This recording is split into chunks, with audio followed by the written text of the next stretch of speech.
welcome to Oilers After Dark. My name is Matt. This is Game 5. Oilers are in Vegas tonight, minus Darnell Nurse. Vegas is also minus Pietrangelo. Who's the bigger miss there? I think it is PP. I got no sympathy for that guy. And I'm glad it's only one game. It's one game and I'm happy for it. Because that means Game 6 in Edmonton, he'll be back. I don't think he'll last long in the game, if I'm being 100% honest. Big win tonight, Chemo. Definitely big win tonight. We win tonight, you can pretty much kiss Vegas goodbye. Now I'll say this. Two things I want to see tonight. The same emphasis and the same intensity from Game 4. I want to see the Oilers play with that in Game 5.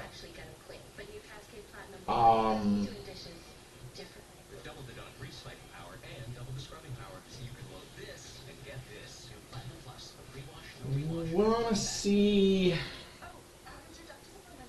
the Oilers score 4. I want to see the Oilers score 4 and be up big in the third period. Then, Costin, Kane, McLeod, Kulak, and Desharnais can play for 5 minutes straight in the third period, just running around. Two-hand slashing, hits from behind, cross-check, anything you want to do, Mark Stone is fair game. The league won't suspend you. They'll give you one game for it. Especially if you're not a repeat offender. Oh, it's his first offense. They're only going to suspend you for one game. One game and Stone may miss the rest of the season and be out for a career. It could be worth it. Just saying, if the Oilers are up big, look out for some shenanigans. And it's all on NHL player safety. Whatever happens here on out for playoffs for any team, if there's an injury moving forward, it's on player safety. Hey, Adam, good evening. Good evening, everybody.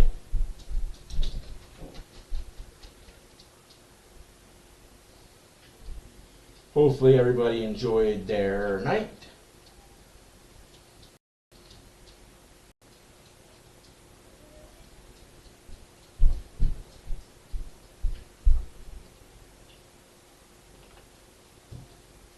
The Maple Leafs and Florida Panthers are in overtime. Tied at 2.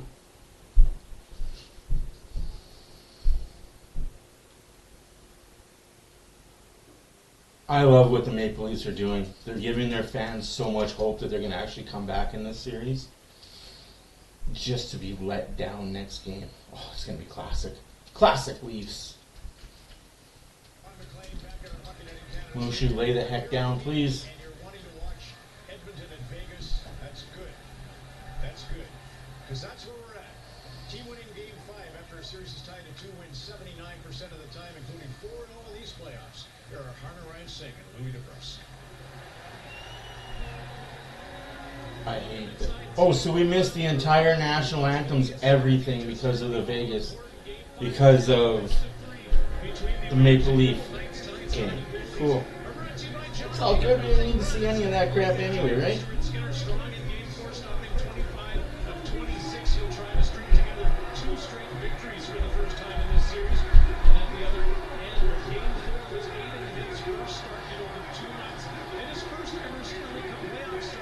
I agree. I agree. The suspension was BS. For me, if you were going to suspend him, you had to make it a 2-game suspension for what's his nuts, Pietrangelo. That's my thought process. If you were going to suspend Nurse, okay, fine, but make it a 2-game suspension for Pietrangelo.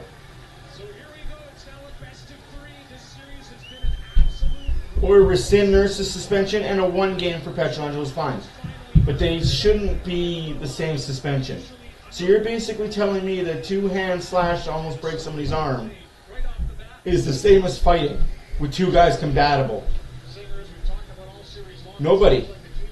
We're going 11-6. So what I think is going to happen, and this is just my thoughts, what I think is going to happen. Why is NHL.com taking forever to load? My good God. What I think is going to happen is you're going to see a lot of Ekholm and Bouchard mixed in with Kulak and Cece. And Desharnais, Broberg are going to move up. So everybody's just going to move up. They're just going to play a little bit more minutes. The Oilers are going to play defense by committee, where Vegas doesn't have that luxury. Because Hutton is not the same defenseman as Pietrangelo. What a save. Come on, guys, fucking wake up.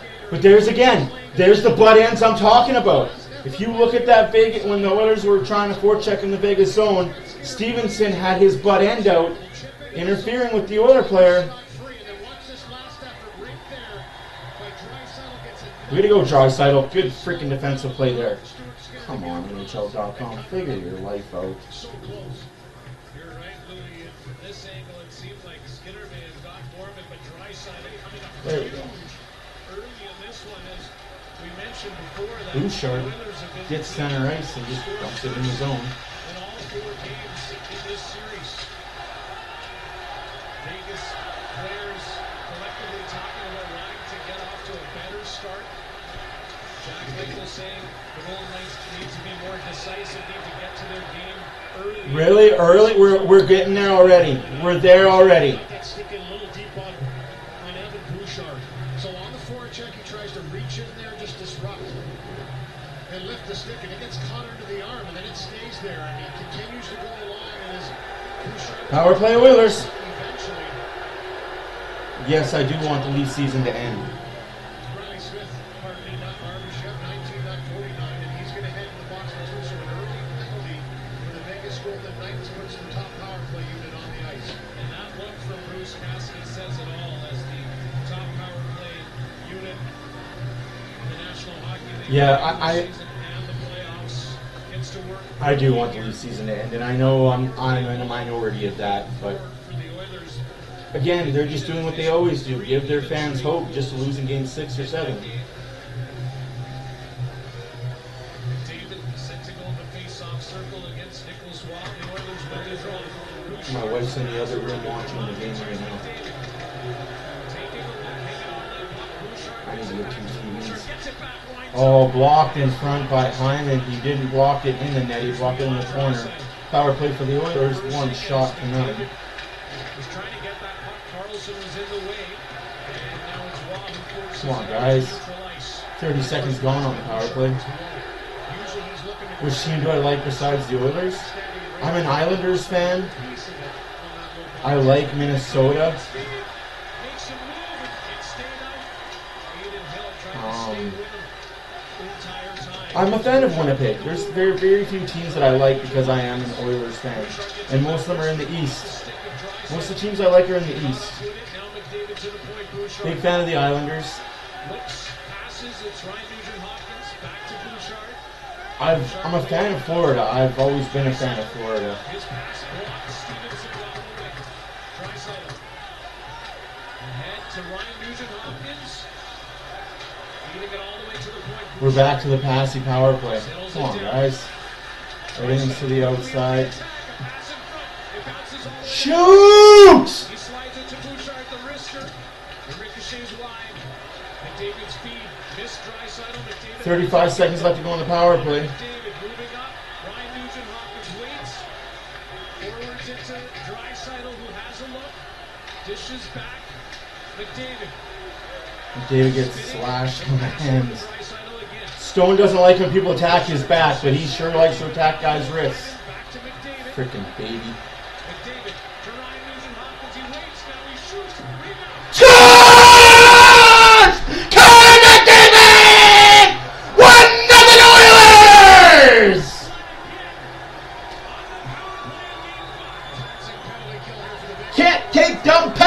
dum dum.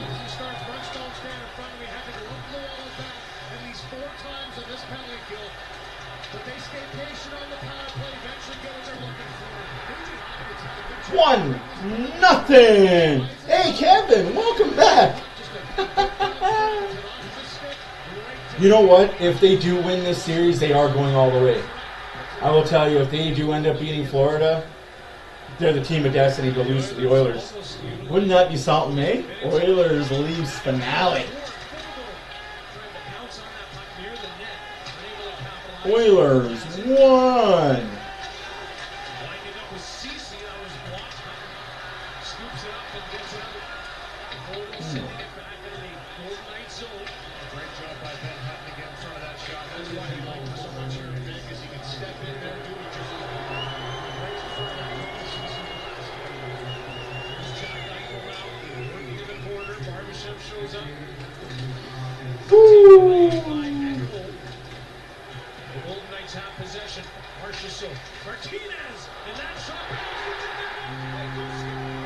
No goal, goalie interference. Hey, Jackie Poo, that's no goal, that's goalie interference, dum-dum. But what the fuck are we doing, Edmonton? We're back to the same old dumb bullshit. Score a goal and let them score again.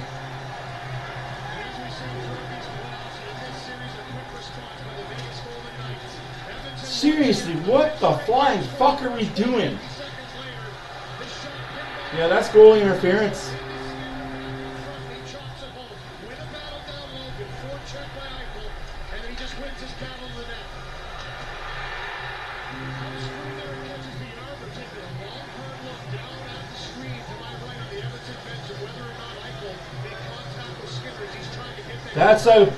That's no goal. Like, you can't push the fucking goalie, bud.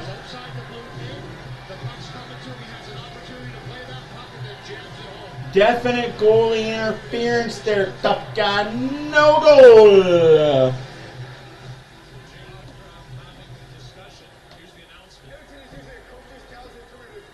Sucks for you, Eichel. Stay out of the crease, you fucking bum.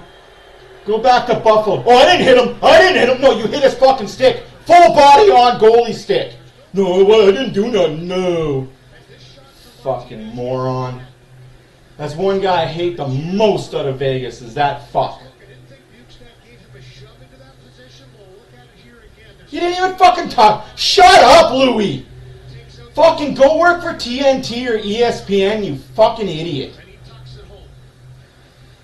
BW, that's not a goal, man. That's not a goal. If they call that a goal, my fucking God, we know the fix is in.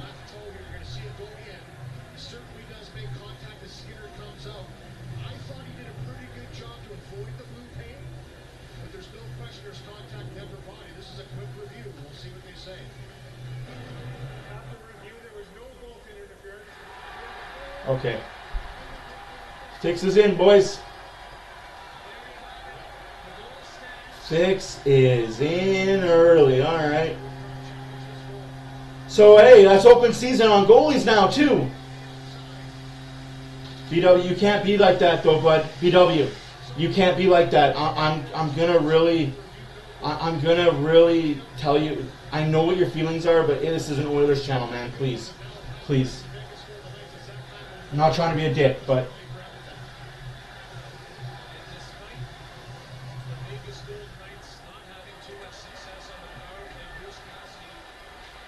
And the Oilers on a penalty kill.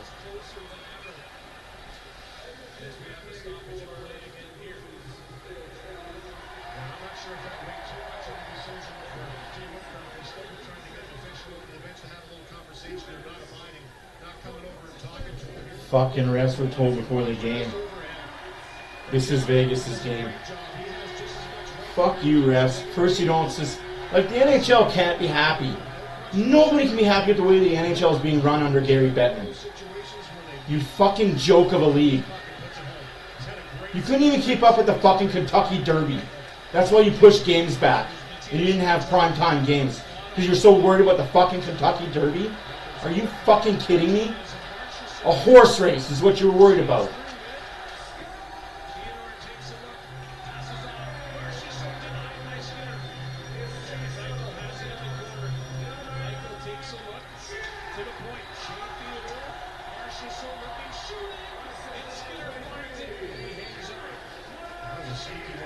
I'm not going to lose my shit on people, but no more of that negative.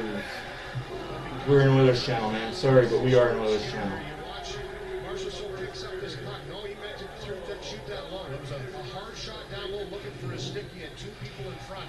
Bo Stevenson ends instead on the one-hand side and Stone on the other.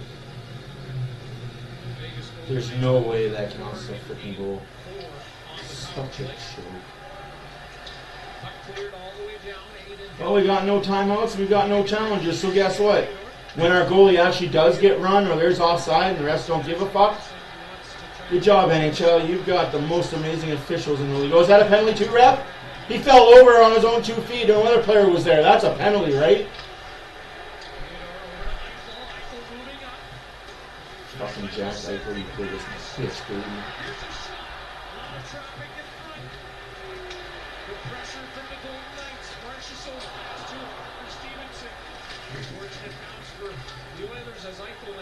Controls, gets it back, up top, Marchessault takes a look, Theodore winds up, it was blocked. 31 seconds left to go on the penalty kill. Oh, is that a penalty, Jack Eichel? You got knocked over from behind. Fucking pussy. Oh, that's a hit to the head. Can't call that though, right, ref? Heaven forbid. Oilers go on another power play and score on it. Yeah, I'm going to be negative for pretty much the entire game, guys. Sorry. Just not in a good headspace for this game at all.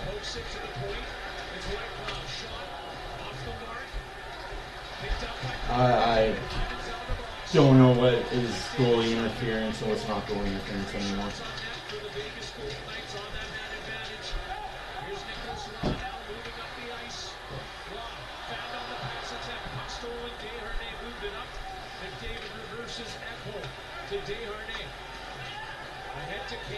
It's going to be 3-1 Edmonton after one.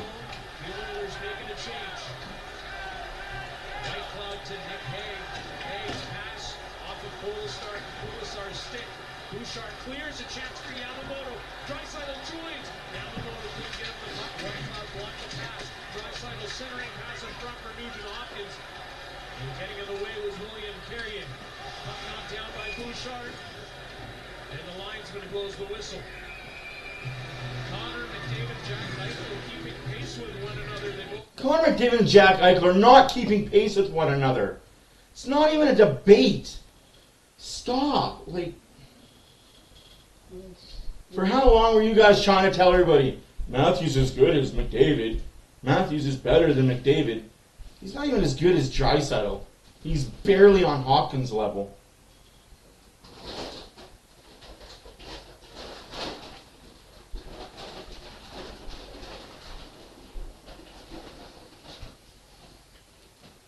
No, the league is mad because the Oilers are making everybody look stupid out there on their power play. So, like I said, in case you missed my opening rant, I'm all for the suspension for Nurse. I get it.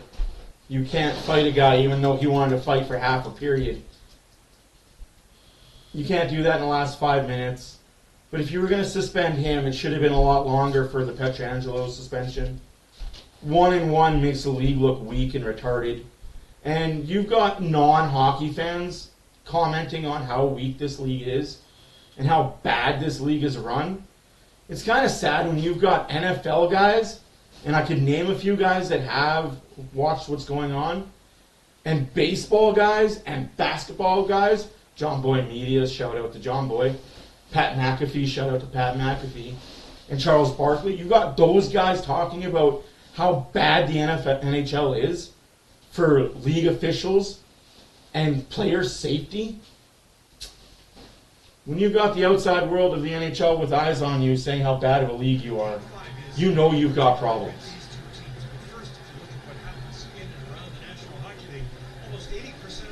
It's embarrassing that people that aren't even part of the hockey world are commenting about how bad that suspension was.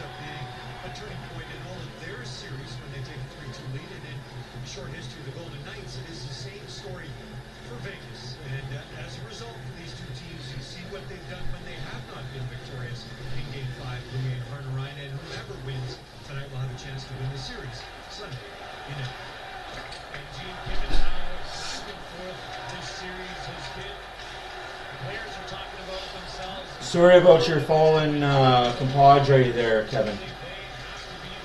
I heard about Ontario police incident earlier. I know it happened yesterday or the day before yesterday. Sorry to hear all that, man. That's shitey. Anyway, the score's 1-1. We got 12:47 left to go in the first. Cross check from behind. Ref looking right at it. No. So, hey, ref, you don't want anybody hurt, right? You don't want nobody hurt, but you're going to let cross checks from behind happen.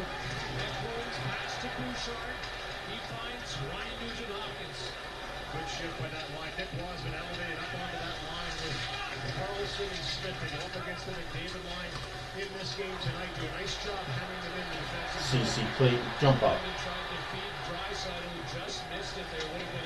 Yes, Edmonton does have a ghetto part. It's called 118th. 118th and Castle Downs. The two ghetto part, Clairview, more than Castle Downs, Clairview, I guess, is definitely the ghetto part of Edmonton.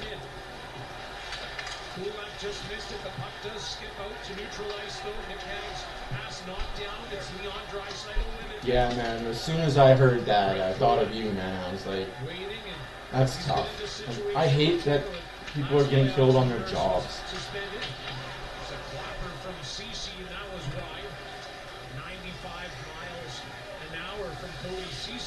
Hey, Bones, go Vegas, go. Yeah, you won't be saying that when this game is said and done and there's two Vegas players laying in a pool of blood. But good on you. And Stoney. yeah, Stoney definitely is a ghetto part of the city. We got ghettos. We got a mix of ghetto and rich. Like every city in the world. Downtown is both ghetto and rich, yeah. As my wife said, yeah, it's definitely the case.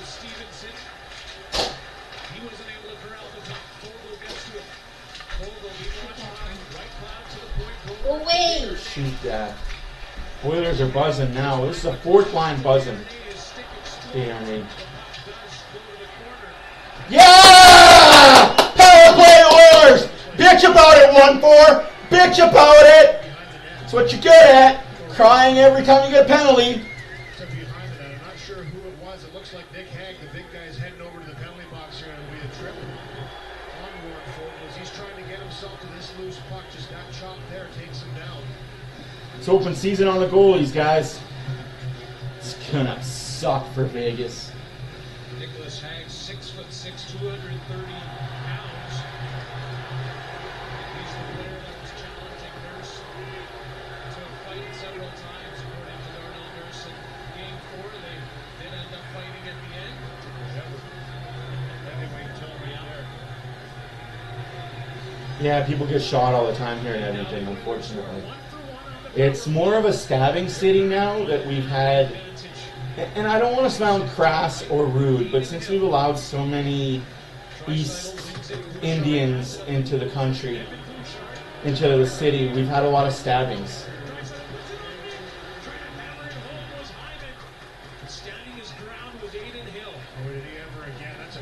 Vegas in 7. Yeah, that's high praise for a Vegas team. We'll see.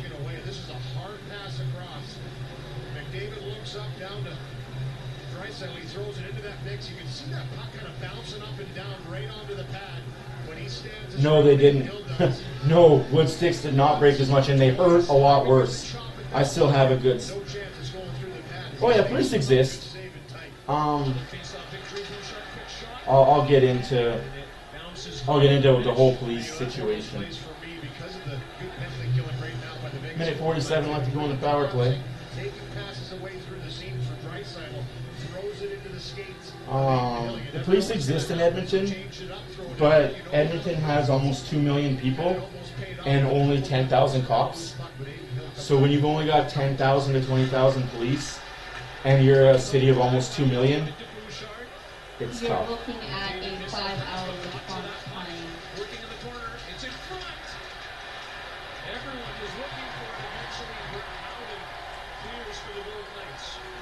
Okay, call me racist. It's true though. I'm just stating facts.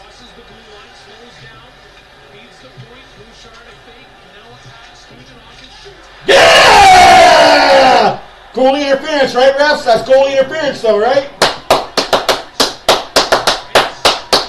Keep taking dumb penalties. We'll keep scoring. Oh, he's calling me racist because I shouted out a fact. And it's more the Syrians and...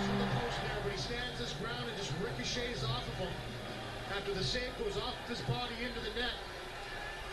And I'm not sure what they're looking at here on the left of me, but there's a little delay before the players go. They look like they're not going to challenge on the Vegas side. Yeah, go ahead, challenge. Do it. Do it. Satin glares as he skates his way back to his bench. And that's something Bruce Castle talked about earlier in the series. They are chopping here. I guess they are having a little look at Bruce. Oh, we're going to have another look. He mentioned that they felt they had to be careful on challenges because the Go ahead, look. play is so potent. What are you looking at?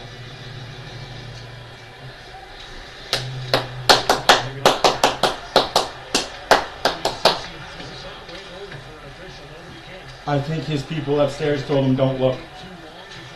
No, don't look. You're not going to win the challenge. Don't waste it. We need to keep it because the Oilers are buzzing and they're going to hurt us. Puck taken over, it's William Carey. He carries it in. Now, don't let them score. Hopkins and Bouchard get the assists.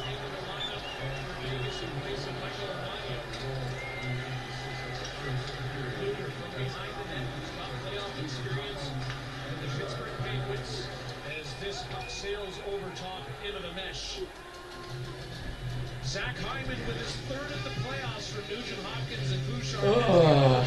Up by one.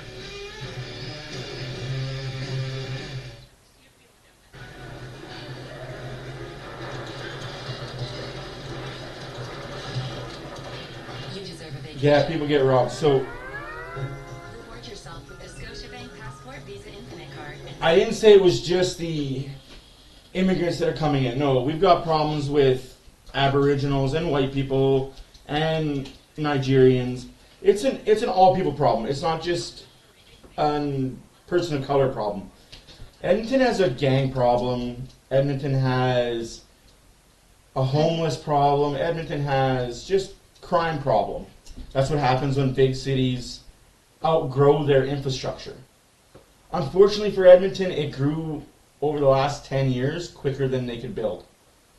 So what happens when you grow quicker than you can build, you've got an influx in crime. It just happens. All cities, man. And no one wants to be cops. Yeah.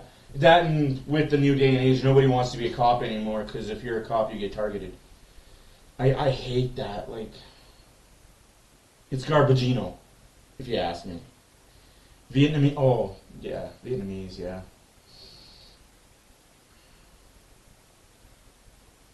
And it's not even their fault. It's just our government doesn't do proper screenings for people when they let immigrants in. Even if they come in through the right channels, our government doesn't do a good job.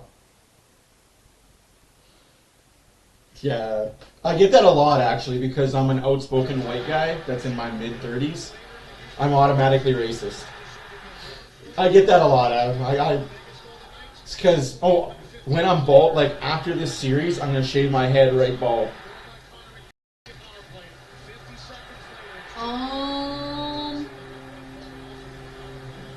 I get a lot of, where's my swastika, and the Aryan race is alive and well in you. And it's like, yeah, I hear it a lot. It's funny. Even though I'm 35% Native American, it's pretty cool. I'm sorry to hear that, Stephanie. Like, oh, that sucks. Is there any way to recoup anything? Obviously, they could do an investigation, but it's kind of hard to dust a car for fingerprints. What happened to this girl? $5,000 of stuff stolen from the car. No, actually, the city of Edmonton doesn't have a lot of oil refineries. It's northern Alberta and Saskatchewan, actually, that has a lot of oil refineries. We have 2 within Edmonton. We have 2 within Edmonton. They're big ones. But for the most part, the oil derricks and everything, like where they produce, like get the oil, It's all in Fort Mac. It's all in Fort Mac and Grand Prairie and Grand Cache and Northern Saskatchewan. what a play by Yamamoto. 8:22 left to go in the first period. 2-1 Edmonton on 2 power play goals from McDavid and Hyman. In between that, Eichel got himself a goal. Questionable, but a goal's a goal. They all count at the end of the day.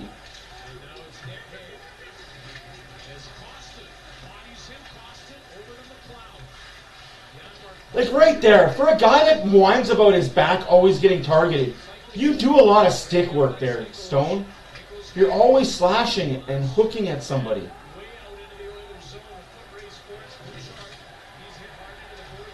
Thank you, BW. I was about to ask who assisted on the first goal.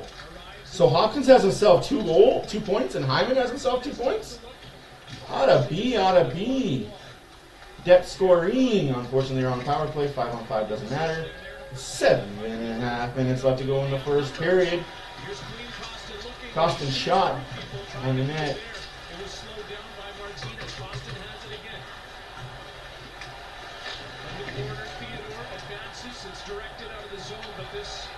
Should be icing.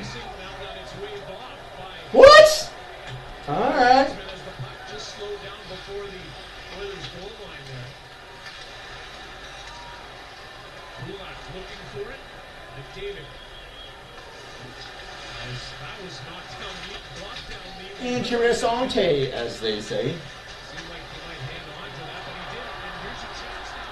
Potential three on the Carlson shoot. A save from Skinner and the rebound. The Golden Knights all over it. Centering pass. That's stolen by McDavid. He sends it ahead. It's Fogle. David has Fogle and Hyman. Fogle holds on. Hyman. Save made by. No way, Renegade. No. Sorry, babe. Just getting in the shooting lane. The point of this shot coming through got deflected by Tavares. But Bobrovsky somehow Apparently, pad out there Leafs and lost. makes that save to keep the game alive. Cousins coming in with a middle drive there. You got a forward Scored in overtime. Yeah, that looked like a Gudis goal. Sorry, guys, I switched over to the Leaf game right quick. Cousins with his Oh, biggest fuck. patience there. And I feel for Leaf fans. William Karlsson just took on No, Hill's not garbage. It's just he's an AHL goalie.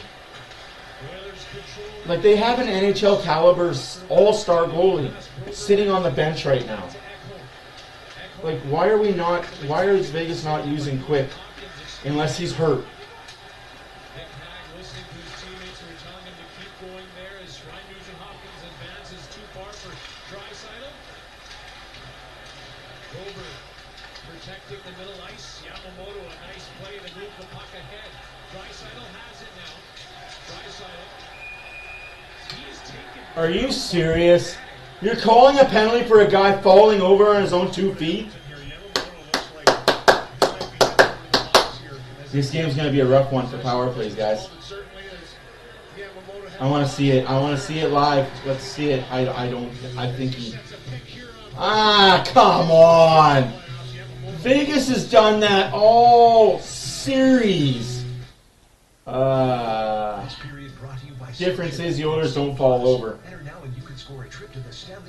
Difference on that play is the Oilers don't fall over when they get interfered with. It's all good, though. Both teams are already on their second power play of the game. Difference is Oilers have scored. You deserve a vacation. Yeah, you want to plug Thursday? Scotiabank Passport, Visa Infinite Card, and see You know what? I feel like I'm the Oilers fan equivalent to Steve Dangle. Difference is I can swear on my channel. That dude needs to be let free of Sportsnet and be able to swear. But because he's monetized and he's like...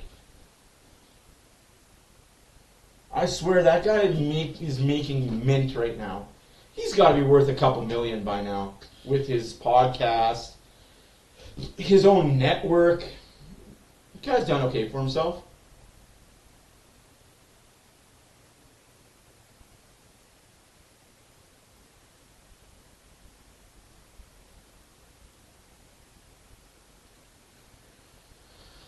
Haters of who? Haters of Florida or haters of Toronto? I'm not going to kick a horse when it's down. Like, we know my thoughts on it. I thought they were lucky to get out of the first round, and they're just not. Their core four is not built for playoffs. It's the simple fact. How many goals did Marner score in the second round?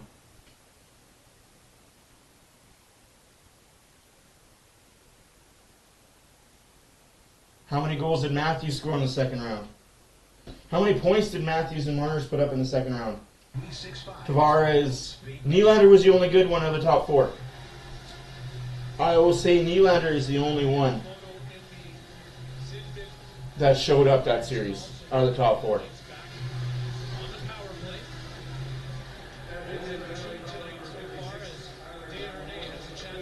There we go, and it's clear. 5:45 left on the first period, 2-1 Edmonton. Vegas on the power play, their second of the night. 13-7 in the shots for the Oilers.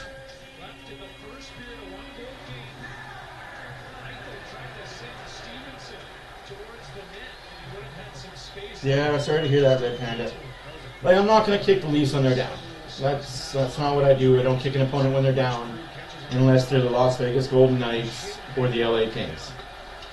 Maybe Chicago Blackhawks can be thrown in there too. Definitely Calgary, but the Leafs, I don't kick those. Those fans need a win so bad. My dad's a Leaf fan. My wife's a Leaf fan. My wife's dad is a Leaf fan. My uncles are all Leaf fans. My grandpa was a Leaf fan. I'm surrounded by morons. What is that Spaceballs reference? I'm surrounded by assholes. Keep shooting, asshole. Skinner, stay in your net. Stay in your gosh dang net. That is a good movie, though. Spaceballs, if you guys have not watched it. Mwah. I watched Monty Python Search for the Holy Grail yesterday. Classic. Didn't know Netflix still had it. Your wife just My wife didn't appreciate. bottle at your head. My wife did not appreciate that at all. She doesn't understand the humor.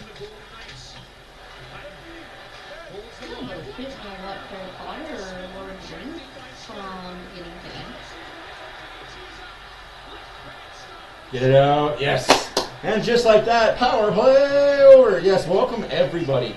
Ken, welcome. I didn't say I was Steve. Calm down. Calm down. I didn't say I was. Steve Dangle works for Sportsnet and he's allowed to show the games. Relax. God damn, touchy subject for you, bud. Go cry in orphan tears or something. I don't know. Jesus.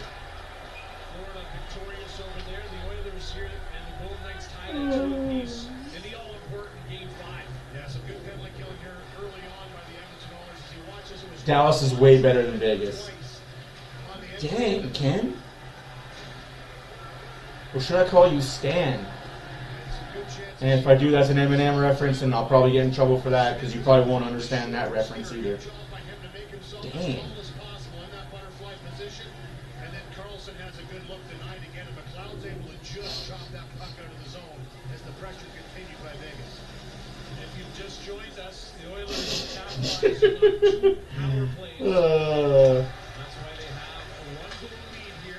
I have the ailment for the Leafs' problems. In all seriousness, I have the ailment for the Leafs' problems.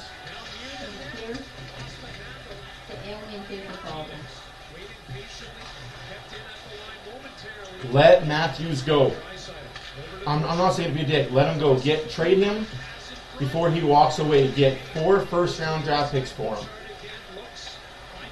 Get 3 more players that play like Achari and O'Reilly. Penalty coming up for the Oilers again.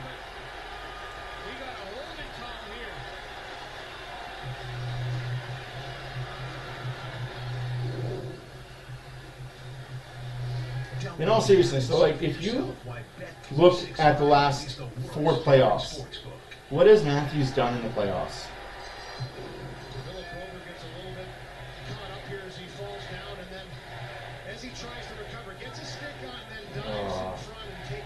I don't know. You gotta let that stuff go. And that was Howden that had that puck on Oh, the we're stick, not and you were calling right away, everything? dug it a little bit too Yeah. deep, and a lot of times when you make a mistake or you fall down and you're trying to get back, You gotta let stuff go. But a little more emphasis on Broberg with Darnell Nurse. 2-1 Oilers for now. Vegas on their third power play of the game, and we're in the first period. See what happens when you cry to the league about too many power plays for the Oilers? You get more power plays. Worked in game 2. Worked in game 3. Sorry, not game 2. Big save there by Bukestad. On his elbow, yeah.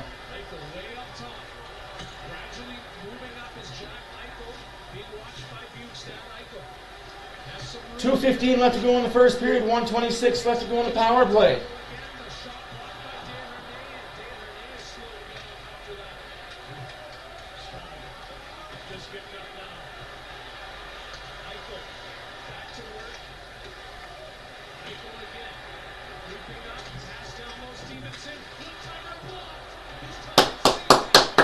Get it out. Finally gets to the bench. He can barely stand up after that first shot blocked off the foot, and then Cece stands his ground again. Max, I'm not allowed to show the game. I'm not Steve Dangle, as I've been told. I don't have the rights he does to show the game. I can only let you hear the sound and listen to me react. 38 seconds left to go in the power play. 1:20 left to go in the first period. 2-1 Oilers. I can't, Max. It's copyright infringement. Steve Dangle works for Sportsnet. I don't have that right. Offside Oilers. And now the Oilers are called on the offside. Yeah, all hands on deck here. And here's Echo here. He cross-checks on that stick. Explodes it right there. Just a great quick hand to get Echo right back in the end. That's a heads-up play to pick up a new stick. And then the shot blocks we talked about. Here's the one off the outside. Oh, good times, guys. Good times. In all seriousness, though, like, congratulations to the Leafs for getting out of round 1. That was your Stanley Cup. Next year, you'll get out of round 2. Year after that, you might get out of round 3. It's a general process. And that's way offside. That should be out center ice, maybe in the Vegas zone. 57 seconds left to go in the first period. Shots are 14-9 for them Oilers. Find that prowess on the power play, and they've been shooting a lot. Edmonton with some good penalty killing. Johnny, I mean, we might have. Those are that type of genre movie. Those are like alike. Now, if you tell me that you're a huge fan of Blazing Saddles, I might have to tell my wife I'm marrying you. No, I don't mind that. Fucking launch python. Give your balls a tug, kid. Oh, jeez. 50 seconds left to go in the period. Penalty over. Big save. Yeah, I agree with you there, Cody. It's strange how he has that flick of the switch. You know, I've said it before on this channel, and I will repeat it. You know what other Florida Panther goalie had that flick of the switch too? 1996, Jean Van Beesbrook. That guy wasn't very good in the regular season, but come playoff time, man, he was lights out.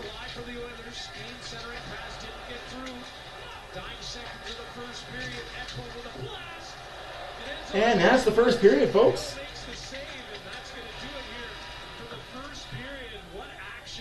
What a period. Yeah, well, you know what? For the first time in the series, aside from game 1, we've had a tight, hard-fought battle in the first period with a response by Vegas. Now, if you're not down with that, I got 2 words for you. Smith still looking for his first goal of the playoffs. He's had a couple great looks. But one-timer on the power play, and this one denied in tight. Left pad of Stuart Skinner. Great save. The Oilers out shooting the Golden Knights 15. Yes, you can see Northern Lights from Edmonton.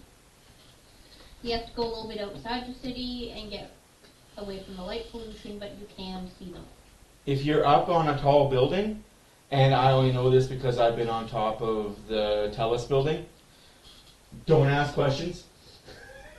So if you're on top of the TELUS building and there is northern lights, because the TELUS building is so high, you can't see the northern lights from on top of the TELUS building. Because it is the light pollution that stops you from seeing the northern lights. So if you're high up above them, you can see them. I will ask you about that after the game when you are not on camera, so I don't have proof of beating you. You heard that, folks. She's going to beat me. You'll enjoy it. Call 911. Call the police.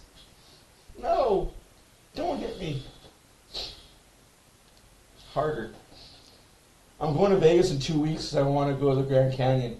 Dude, do it. That is awesome.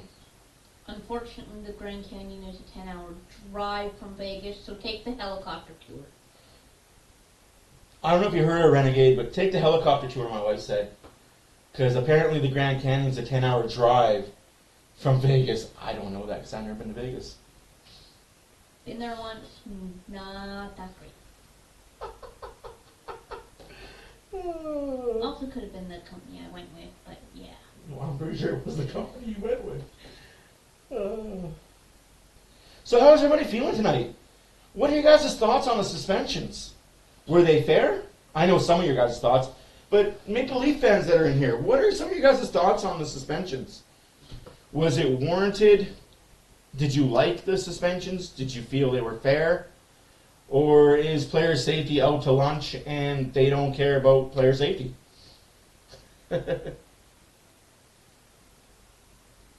We were watching Exhibit 8 in a divorce hearing. I don't know, 22 years.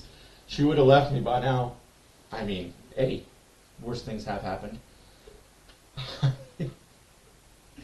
Why can't nurse appeal it? Because it's an automatic. Due to the rules and the wording of the rules, if you start a fight in the last 5 minutes of a game, you're automatically suspended. The league could rescind it if they felt it was warranted, but obviously hey, this gives them a rest. The way I see it, this gives Nurse a rest. He gets extra 2 days off. He'll come back for Game 6 well rested. He's at home with his babies and his wife, enjoying the good life.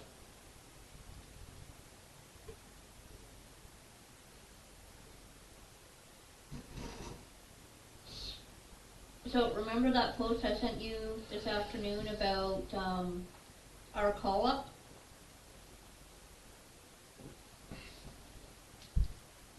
Okay, I'm just saying. You don't believe in the blow-up philosophy? Here's why I say you have to blow it up. This Core 4 has been together for, what, 7 years now? And this is the first time they've been out of round 1. And in round 1, in round 2, they didn't show up. Matthews is a free agent after next year. Do you risk? And I'm saying this hypothetically because I don't know if he'll re-sign with Toronto or he'll go to Arizona, LA, San Jose, Cap. And I don't know.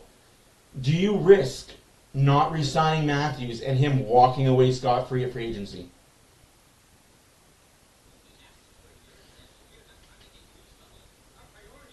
That's my feelings. I wouldn't want to risk it. If I knew that he was walking away, I'd trade for four first-round draft picks. I would get maximum 4 first-round draft picks for him.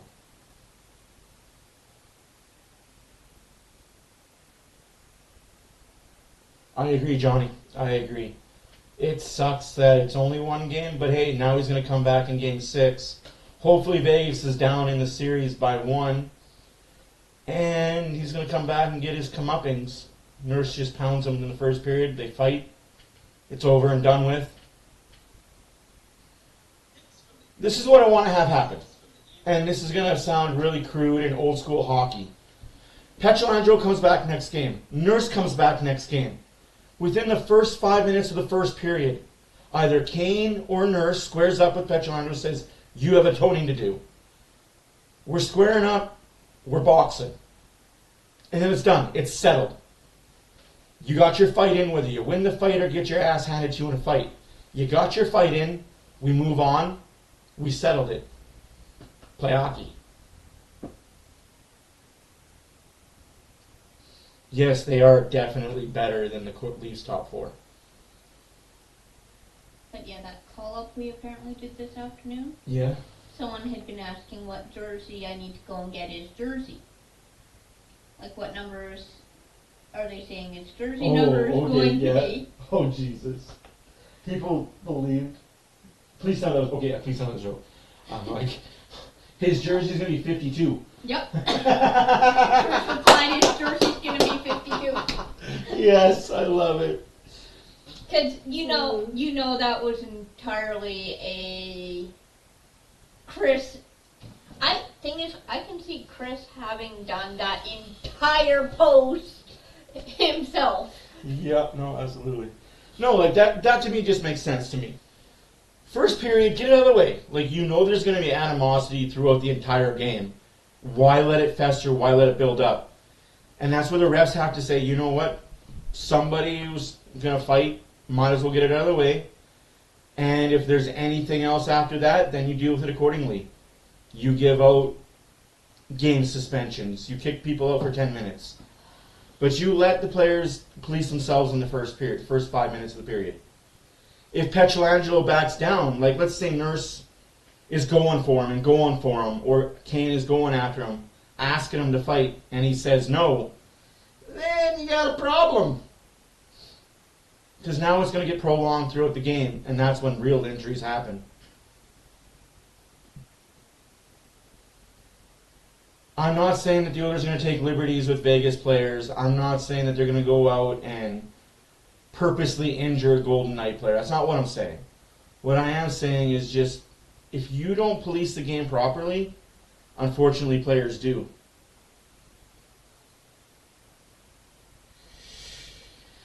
I think Craig Button has a bias against the Oilers as being a Calgary Flame general manager, president, and high up person in that organization. He looks through flaming sea-colored glasses, which is fine. I think Craig Button needs to stick to prospects and nothing more. He's a good scout for prospects. That's what he should stick to, in my honest opinion.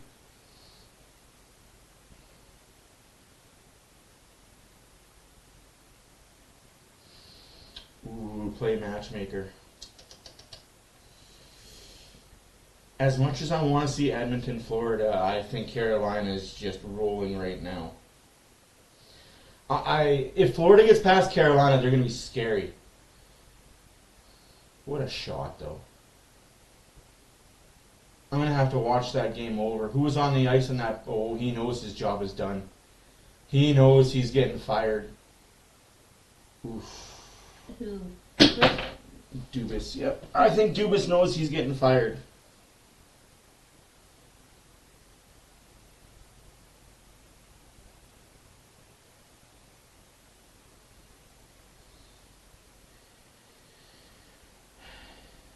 Yeah, I was talking about Craig Button.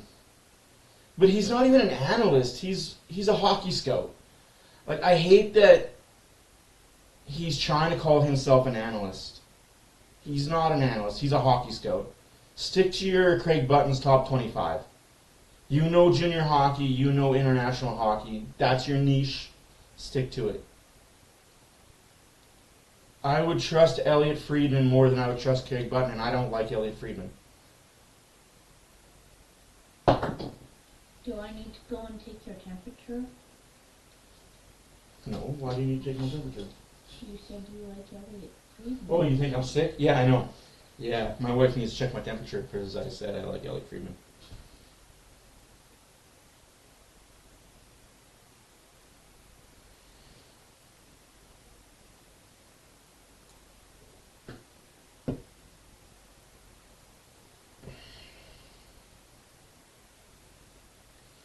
Yeah, I don't think they're going to trade the players. I think it's easier to fire the GM and the coach.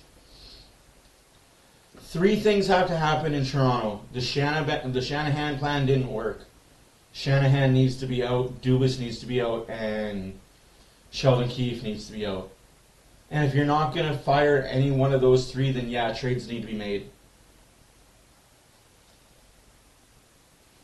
Absolutely, guys. Thank you for the subs.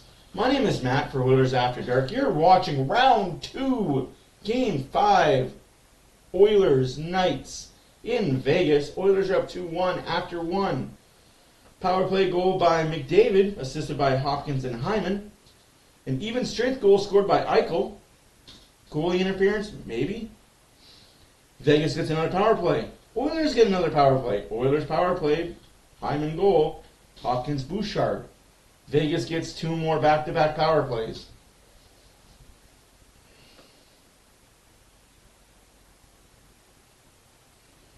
I gotta see what the shots were at the end of the first period. Oh, it died. Yeah.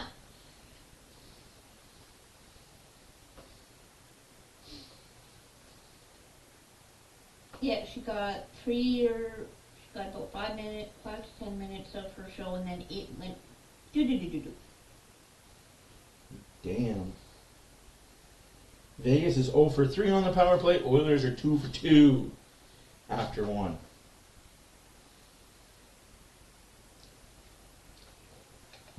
Crazy how that happens.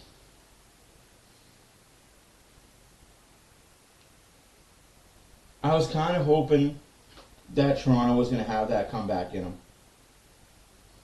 Win this game. Like, don't lose on home ice. I was really hoping they wouldn't lose on home ice.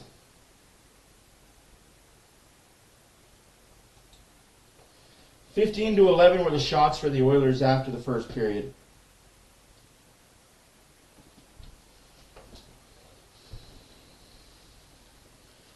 So, I won't be here Sunday. It's a 6 o'clock game. Yep, no, we will not. Unless Junior's not here.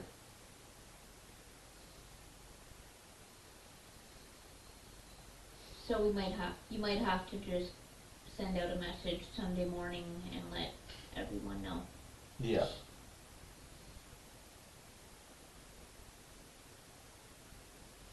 Yeah, Florida is good. They are depth. They get a lot of goal scoring by their second and third line committee. I really like Reinhart, and I really love Bennett. That guy is a playoff beast. Gudas is a really good defenseman. Very underrated, apparently. Very good on the defensive end of things, anyways. You okay? Harper? Gas bubble and drink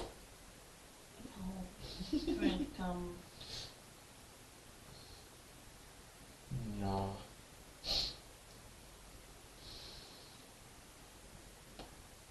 Yeah, it's scary that Kachuk didn't score. Like, that's insane. That trade definitely worked out better for Florida than it did Calgary. I said it when that trade was made. That was a bad move by Calgary.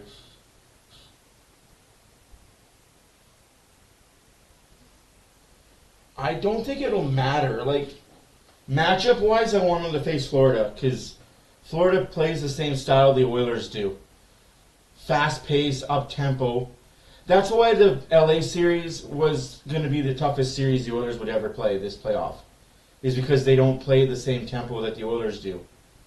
Every other team aside from Carolina now plays that fast-paced, up-tempo game. Carolina plays the sit back, make your mistakes, and we capitalize on the mistakes you make. And that style hurts the Oilers a lot more than it helps them, because the Oilers make a lot of mistakes when they don't need to. I agree. That was one reason why I wanted that too, Margaret. Unfortunately, the Leafs just losing Samsonov hurt.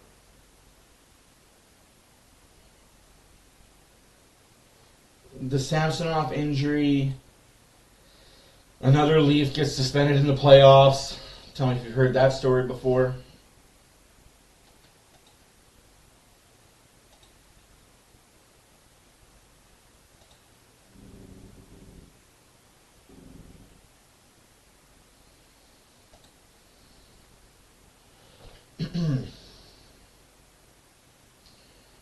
Yeah, I'm gonna have to call my dad after this game because I'm pretty sure he's ranting and raving and swearing at the TV. Oh, and you don't want to deal with that tomorrow when we're there? Yeah, no, I want to get out of the way now because if I go see him and he's still a hot-headed mood and I haven't talked to him, it'll just be stupid.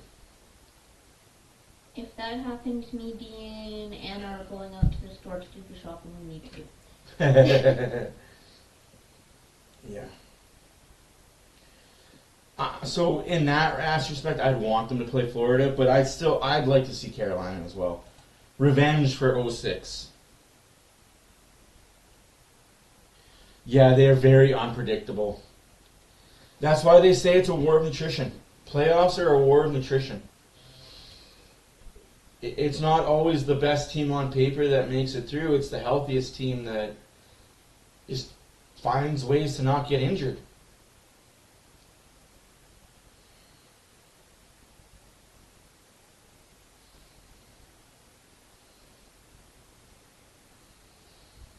That all said, the Oilers got to stay out of the penalty box in the second period. You cannot afford to be taking 3 penalties a period and not get scored on, because eventually that dam is going to break.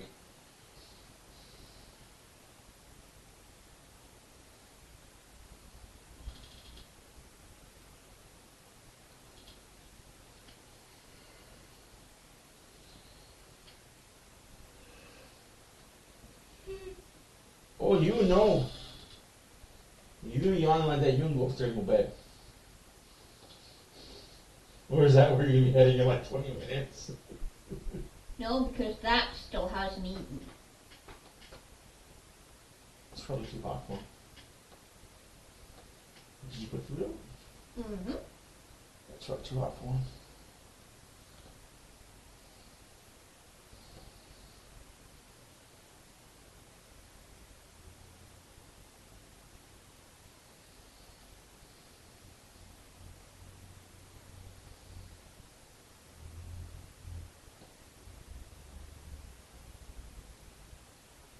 Hunter has new makeup. Yeah, they haven't done well. That's because of the Canes play style, right? They force you to make mistakes and they don't attack. They're very puck control oriented. They're not a dump and chase team. They're carry it over the line and just ground you to death. And the Oilers don't do well with that type of play from a team. That's why I really don't want to face Carolina, but I think their goaltending is sketchy. And the Oilers will be okay. Providing in-kind paid Imagine Stuart Skinner winning the cup as a rookie. Canada and Government of Alberta have announced they will match all donations to the appeal, meaning every $1 donated to our match will become $4. Canadians can make a $5 donation through their phones by texting the word Rogers to 2222 or donate any amount. And we are underway in the second period. Draisaitl loses the face-off. Series tied at 2, Game 5. The Oilers with a 1-goal lead. Found by Howden, he delivers it to Nick Cage, puts it right on net, and Skinner was there to make the save. CC looking for that puck. Howden has it now. He's being hounded by Draisaitl. Lower goal line now, it's Stone. Puck poked away. Hey, finds Howden. He's open behind the Oilers net. Had some time and space. Gets it to the point. White Cloud shot off target. Vegas have full control right now in the Oilers zone. Target. Steered aside easily by Skinner. Barbashev. Body. Puck lifted out of the zone by Draisaitl. As the Vegas Golden Knights had some almost a minute there. That was too many men. It even hit the guy coming. Okay. Cool. Is Hyman. Hill pokes it over to Barbashev. Puck knocked down by Kane. McNabb to Marchessault. Over to Eichel. He takes a look. Tried to pass in front. And getting his glove on it is Skinner. Whew, tense moments to start. Start here by the Vegas Golden Knights, and that first shift you were talking about. Yeah, Cam Ward did it against us. Yeah, he did. Kept the play alive just I don't think there was an Oilers rookie that won a cup, though. I can't remember if there was ever an Oilers rookie goalie to bring his team to a cup. Minnesota Not Grant Fuhr? Grant Fuhr's rookie year was 1981. He didn't win a cup in 81. I'll have to look that stat up because I don't think an Oilers rookie goalie has won the cup. That'd be an interesting stat. Hometown kid wins the cup for his team in his rookie year. I think that would be a 100% true. I'll have to ask my beautiful wife to look that stat.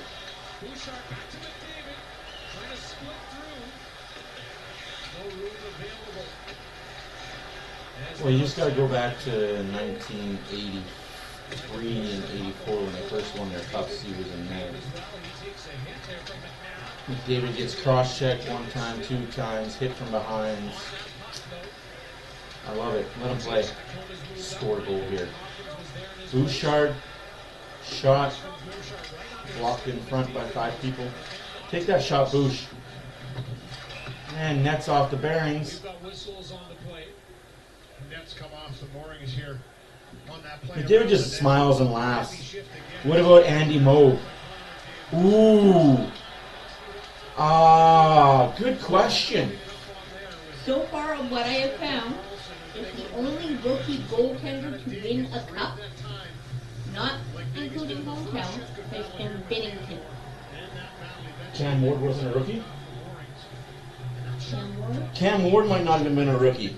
Interessante. So it was Binnington.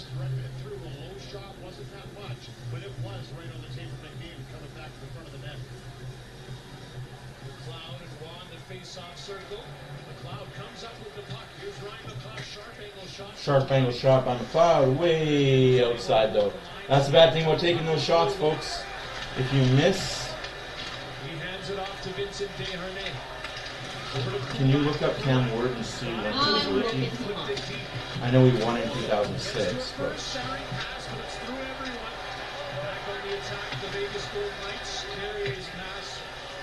yeah, I agree, Robbie. They had the chances. Bobrovsky just stood his ground for one more shot. Oh, he got fucked. Why? Because his rookie year was the year before? No, his rookie year was the lockout year of 0405. Oh, okay. Okay. That's how he got fucked. So that's why Cam Ward wasn't a rookie officially when he won the cup. Was because his rookie year was the lockout year in 04-05. That sucks. All those rookies that had 04-05 rookies.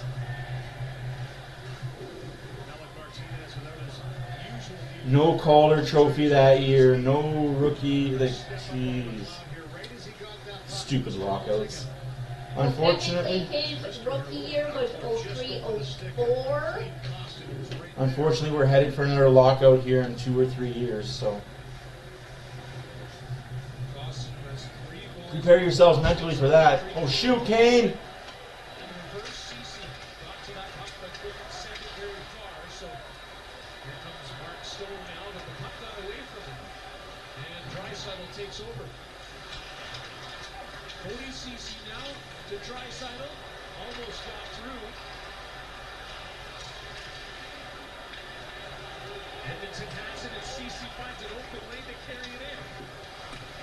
Oh, shoot! Oh.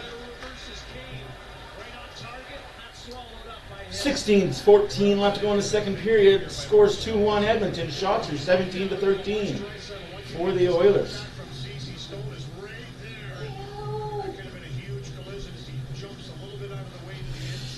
I'm going to say 4-2 Edmonton.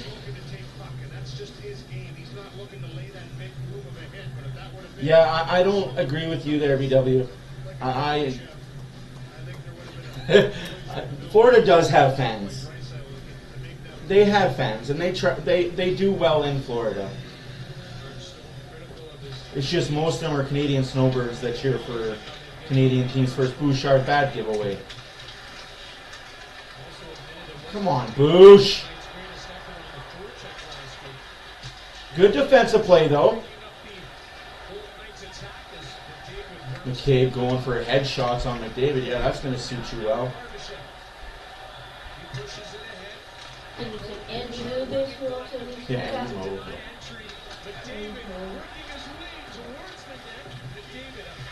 Little pass off the back of the net for McDavid. Keep it in, Boosh. Thank you. Oh, the Ekholm bomb from his spot. That's awesome. How's Nick doing tonight? That's awesome. You guys are awesome. Hey, man, that's all we bring. We try. Like, we put 100% into it. I got my stats team in the background working for me. It's pretty great.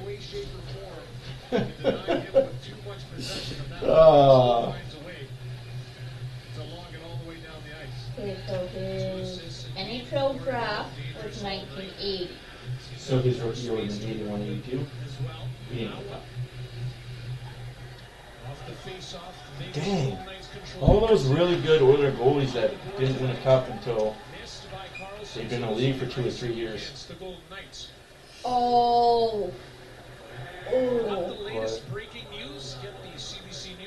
Was he a rookie when he lost to the Islanders? So, drafted by the Oilers in 1980, spent most of the season in the minors until injuries to Broadwell and Eddie Neal forced him into action late in the season. Yeah. That year he was spectacular in a 3-game first-round sweep of Sweden. Yeah. The following year he was expected to share tending with Lowe until Grant Fuhr showed up. Yeah, poor Andy Moe. Poor Andy Moe, man. Oh, my crack stats team just gave me some perfect information. Lowe once again relegated to the minors, appearing in only 8 NHL games that season. But he did come up and win his cup with the Oilers, right? Oh, that's tough. That's tough. Lowe was given the starting job in the playoffs in the 82-83 season and helped bring the Oilers to their first Stanley Cup final, even though they were swept by the Islanders. Yeah, I remember the 82-83 season. How do you? You weren't born until 84, dummy. They had this thing called VHS. My dad records every game in the playoffs. Yeah. Yeah. I've watched. The following year in the 84 playoffs, Mo brought the Oilers to a win, but he was not a rookie. No. And they beat the Islanders in like 5 or 6, I think. Janmark! Oh! Jump up in there, Costin. Give that boy a hit. Good work, boys. This is fourth line.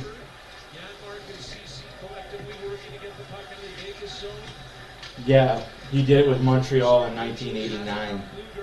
Sorry, 1990. I can't. 93? The first Stanley Cup for Montreal. I can't remember when that was in the 90s. 80s. Oh no, that was their last Stanley Cup. Wall won it in the early 80s as well. Can't remember when that was. Yeah. Or was he a rookie in 93? No, I think he played in the 80s. Shoot! Oh. Oilers are now buzzing. This is where Petrangelo's missed by a bit. There's a trip. Massive knee on knee.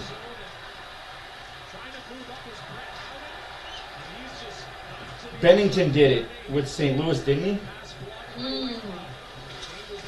Bennington did, yes. So yeah, Bennington did with St. Louis. But Bennington, I don't think is a hometown boy. No, he's not a hometown boy at all.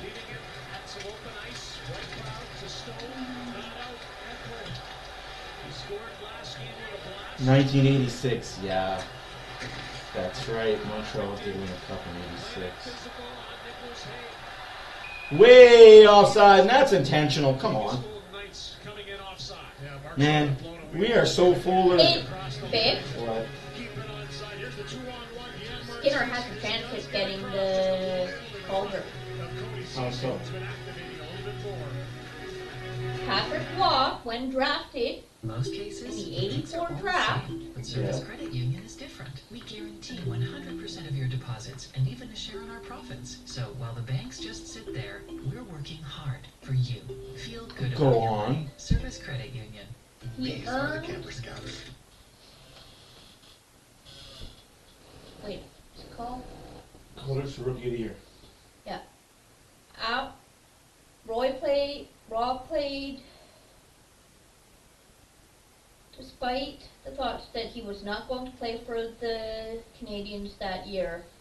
He made his NHL debut when he had to replace Stothart Yeah. in the third period. He played for 20 minutes, earned his first NHL win without allowing a goal. After that game, he was reassigned to the AHL team and then came back up. Yeah, you're prolonging Yeah. the story. You like get bored. He ended up earning the starting goaltender position for playoffs and led the team to a Calder. Oh, sorry, the Conn AHL. Smythe. Yeah, the Calder Trophy was Calder Trophy for the AHL. Yeah. Yeah. Yeah. Now it's the Calder Trophy for. So what do you mean, Roger? I'm ahead of Steve Dangle. It's probably because he has Rogers' internet and I have Telus. Rogers is not good for internet or TV. Or cell phone. I like the defense. They have to play smarter. I mean, I wouldn't want this for a 2 or 3 game stretch, but definitely so far so good. We'll see what the third period brings. I'd like to see the minutes. That's a hand pass. Out there right now, play whistle down on neutral ice.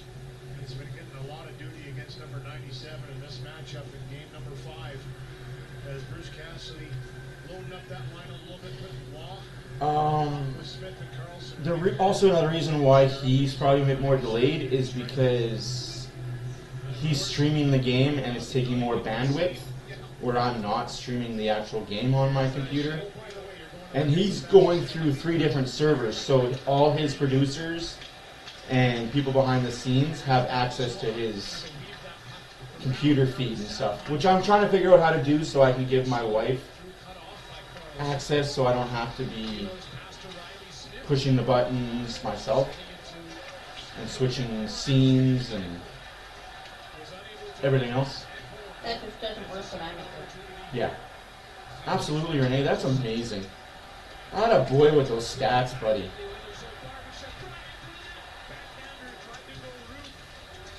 Oh, Ryan. Other way, Hyman. Good play by Ekholm. Gets it back and makes... That's the second hit from behind, ref. If you see numbers, it's not a penalty, by the way, guys. Hitting from behind is not an actual penalty. It's when it becomes boarding that it becomes a penalty. Somebody tried to low bridge McDavid. Classy. 11:43 left to go in the second period. Shots are 17-15 for the Oilers. Scores 2-1 for the Oilers. Dirk is the new Cody. Good play there by CC. That's what you like to see. See? Derek Ryan. In the right place at the right time, and he advances. Ryan now. Let the puck go to CC. Quick pass over to Kulak. Shoot that, Koo. Finds McLeod. A bit of a give and go, but pass missed by Kulak. Matthias Janmark out there. Janmark to McLeod. From the Conor McGregor McLeods. McLeod using that speeding ability. Connecting all The Wallaces from McGregor Wallaces. He has moved up to keep the play alive. Clan Wallace. Good offensive zone time on this. I really gotta watch Braveheart again, guys. I love that movie. Yay. To lay Not for the reasons you want to watch it. Well, Gladiator that I like watching.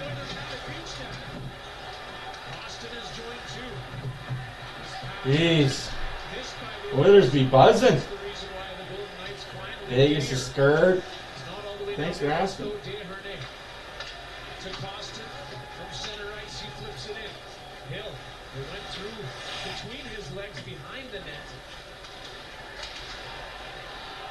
Thank you. Shout out to my wife. Marcus says shout out to my wife. Thank you.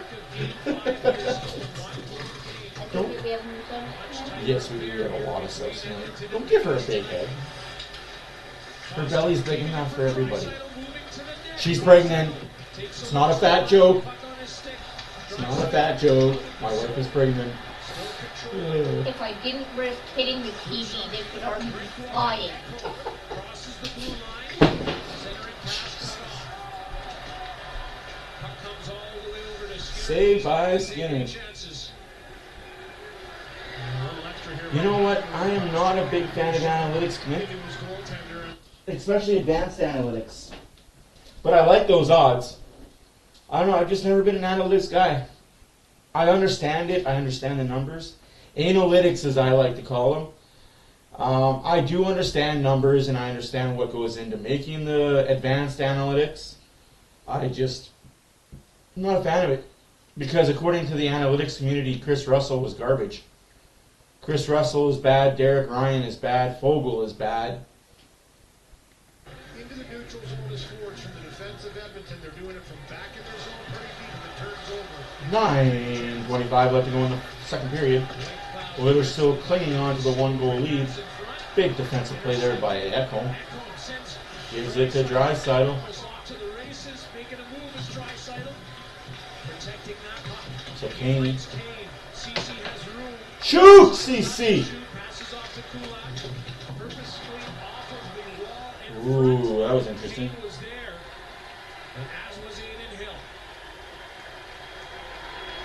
Nice job here to shoot off the net. Look for a hard carom out off the back. Oh, thank you, Margaret. Yeah, Quick it's, chance for Evander Kane and tight end. Hill says, no way. Grit. Sure, it's mud and rocks and sweat and all that. Always will be. no, Vegas is one of those teams, man. They're one of those teams that stick around. Vegas is a good team. They're built well. Again, they are $14 million over the cap. They have extra players that they wouldn't have had they not circumvented the cap salary. But it is what it is.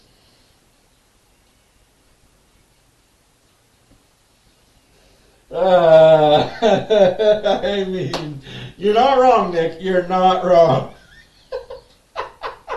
It depends if you're giving or receiving on that one, but no, I agree. That's why I don't ask for anybody. I say whoever the next opponent is, I'm going to do a breakdown of the series that comes up and look at all sides of it. What was their plus minus? Who's their high goal scorers? What their regular season record was? What our head-to-head matchup was? All that sounded different in my head. Yeah, yeah, I feel you on that. It's a lot of things I say. It's like, wait, that sounded a lot different in my head. Then when I said it, thank you guys. Yeah, it's pretty huge news for us.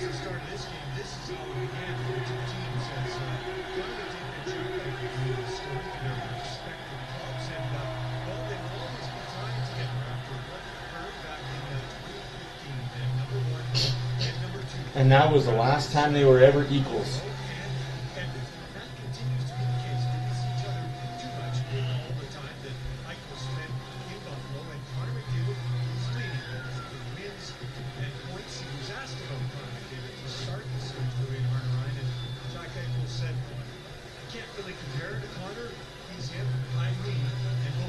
That's not what you said when you got drafted, bud. You said you're going to be better than Connor McDavid. I can't really compare to him. He's him and I'm me. That tune has changed. Swan was trying to get to that puck, but Connor McDavid stayed with him the entire way. Here's a chance. Good defensive play there by Connor McDavid, number 97. And rocked the glass. Honestly, Renegade, I see them getting a CFL team before an NHL team. An NHL team, sorry. That changes when Gary Bettman's no longer the commissioner. But for now, they'll get a CFL team first. Well, I can't just say that. So Gary Bettman is no longer commissioner of the NHL, and the Canadian dollar is higher than 40 cents American. If the Canadian dollar starts getting better, and Gary Bettman's no longer commissioner, then yeah, Quebec will get another hockey team. Oh, Jesus! Watch your slashes there, Eichel. Must be a thing in the Vegas water where Paul Bunyan was huge. Must be a big man down in Vegas.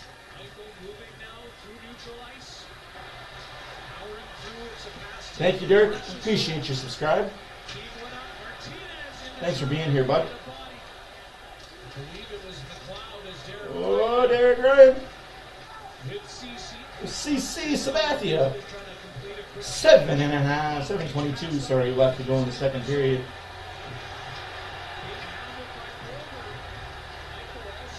What? Are you serious, ref?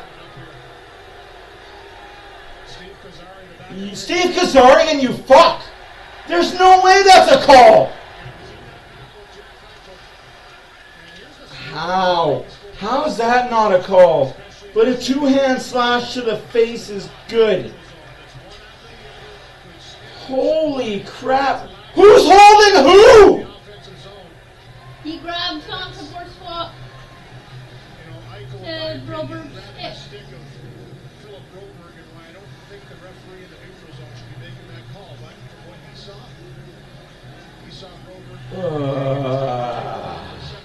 Garbage. Oh, well, Vegas on their, what, fourth power play of the game?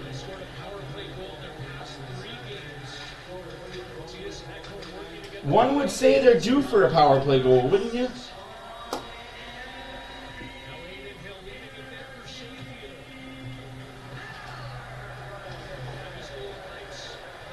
It's a rough night, but that's not even a call. Like, that should never be made. Why is Steve Kozarski even reffing Oilers hockey still? Guy was a bum all last postseason. A bum all regular season for the Oilers. Imagine if I went to my job and I did a half-ass job. I'd be fired. Off the glass and out of play. Oh, that fly. We have both idiots. Another power play for Vegas. 5-on-3. What? Come on, Eichel. You're better than that. Eichel, you're better than that.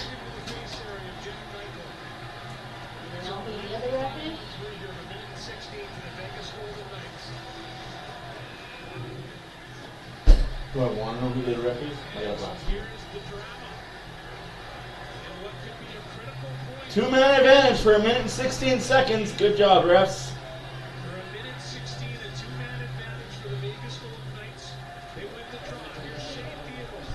Yeah, we're done, Oilers fans. I'm sorry. We're done with the penalties and the power plays. We are not winning that battle tonight. I'm going to tell you who the refs are if you don't already know. Chris Lee and Steve Kazari. The two worst refs in the NHL when they ref Canadian teams.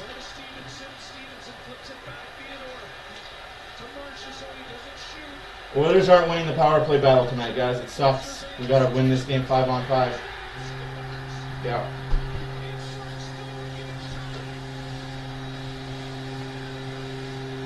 Fuck you, Vegas.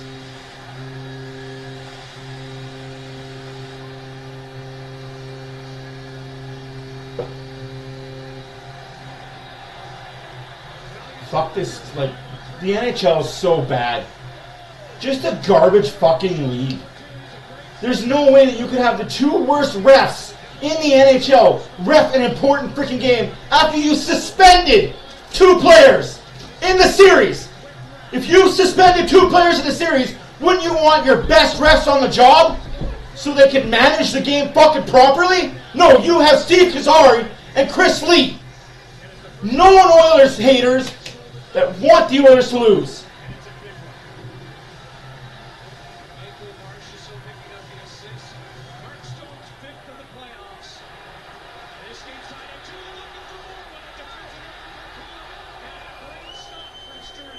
Fucking game management. If the Oilers don't get the next power play or the next 2 power plays, this game is freaking stupid.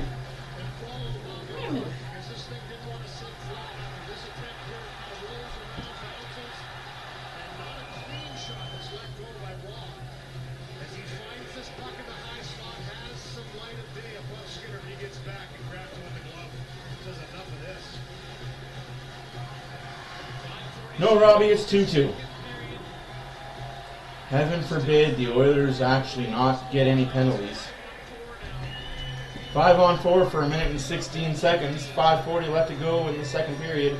2-2 on the back of back-to-back Vegas power plays. How many of them are you going to give them before they can finally score 1 or 2? And there's another power play.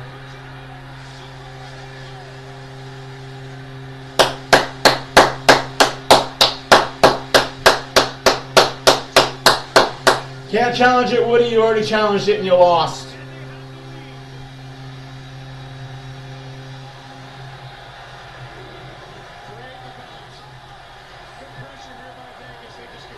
Oilers do it themselves. I get that, but when you let one high stick go, Jack Eichel 2-hand slashed Desharnais in the corner. And that was allowed to go.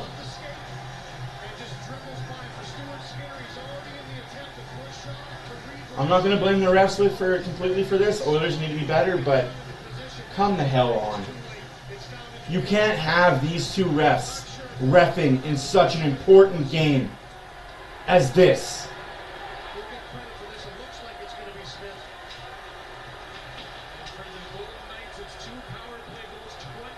2 back-to-back power play goals for Vegas. Do the Oilers get a power play to retaliate? Probably not. Heaven forbid you give the best power play in the NHL a power play. Just score the next goal, Edmonton.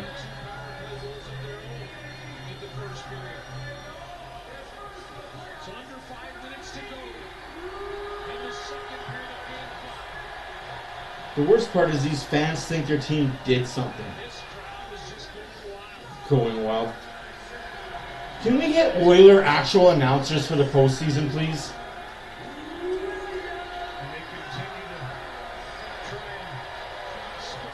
Classic.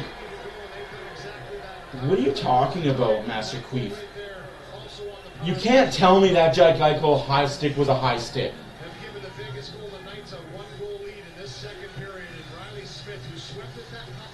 You guys have your opinions. They're wrong, but they're opinions.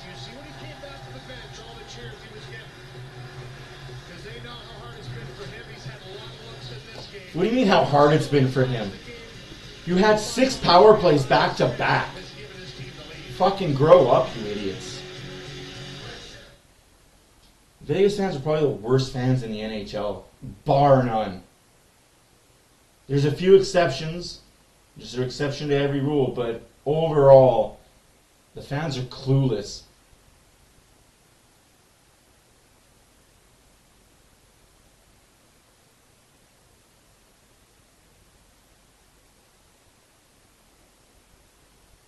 I will have more respect for a Vegas fan when they don't have to have the rules put on the scoreboard between whistles and on their ring of fire.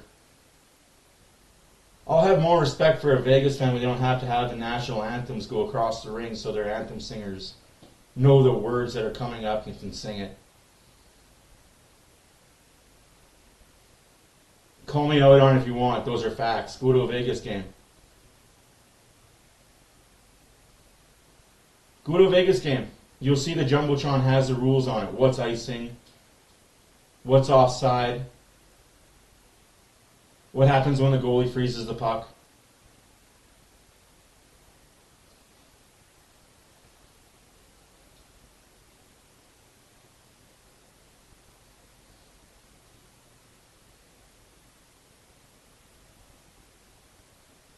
You guys have been in the league for, what, 7 years now? Shouldn't you know the rules by now?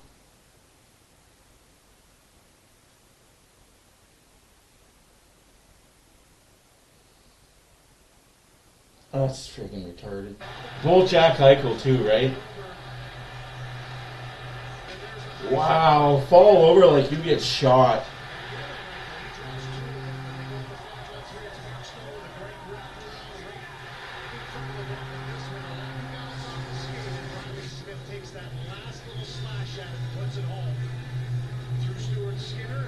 Let's go, guys. Lots of game left. Oilers are going to come back. It's just ridiculous, the second period.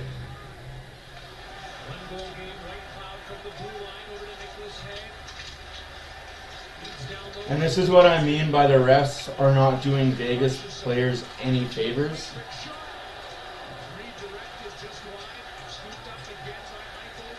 Because you're just going to... It is what it is. Vegas up 4-2. Bouchard and Ekholm out there.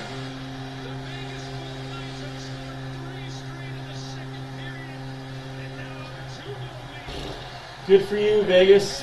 Helps when you have 6 power plays back to back to back.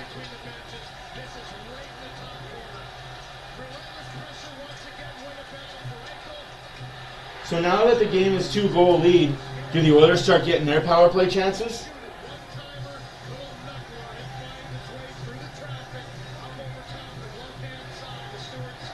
Yeah, Phil Kessel's on Vegas, but he's a healthy scratch.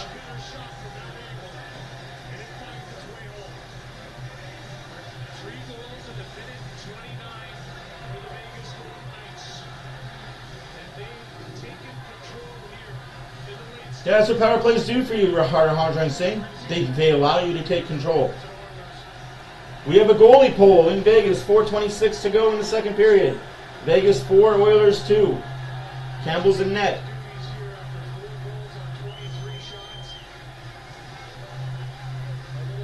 We don't have a timeout, BW, because the coach is challenged. If you lose the challenge, you lose your timeout.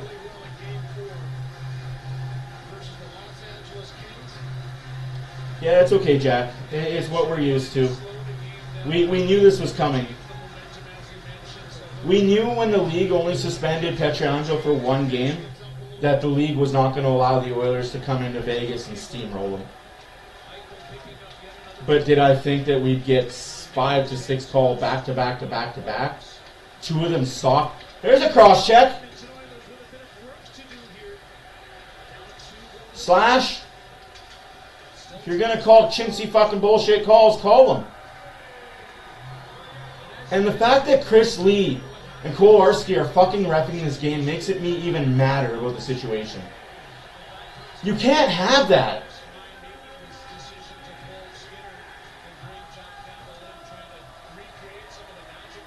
You absolutely cannot have the league's worst officials reffing in an important game. And the Edmonton Oilers needed something. They needed a boost, and that's exactly what they did. They put Jack Campbell for his first taste of playoff action, and it resulted in that come from behind victory. And tonight, same thing. It's been all Vegas here in this last little sequence. Obviously, the power play roles to go ahead, and our twin families once again. Jack Eichel's happy game. Beautiful Vettel one puts it back to Hag, and he one times that knuckler, and it finds its way home. And from my perspective, looking at that. I agree, and it sucks with gambling in the NHL the way it is. I'm sure refs are reffing gambled games that they've reffed. I can guarantee you that these 2 refs have gambled on this game. It's alright though, folks. Lots of game left. Still lots of series left. Kind of hard to get shots when you're on the PK most of the time. I honestly want to mute these guys and just talk to you guys. I honestly just want to mute these two fucking idiots, because that's what they are. No offense to Louis, but you're a fucking tool bag. Go work for TNT or ESPN. This is why the Oilers need their own announced team that they pay for and have more of a biased regional stuff.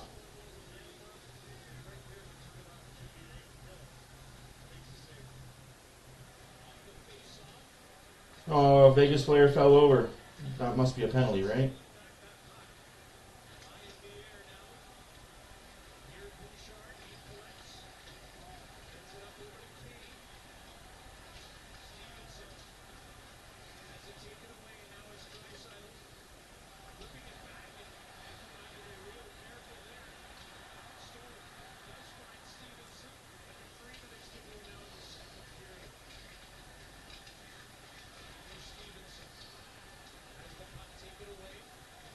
Ugh. Sorry, we got 2.5 minutes left to go in the second period.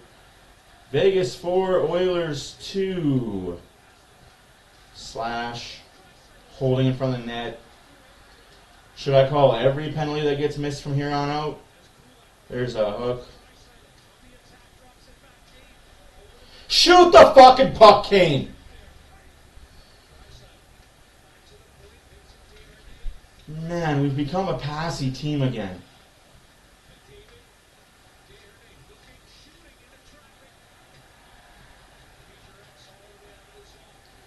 Nope. And you never beat the Zebras. Zebras are 1,000% every night, every time, in every league. It's the facts, guys. Like, it sucks. You gotta be perfect. Oilers have to be fucking angels out there to not get a call. It's hard to do in the NHL when the game's so fast.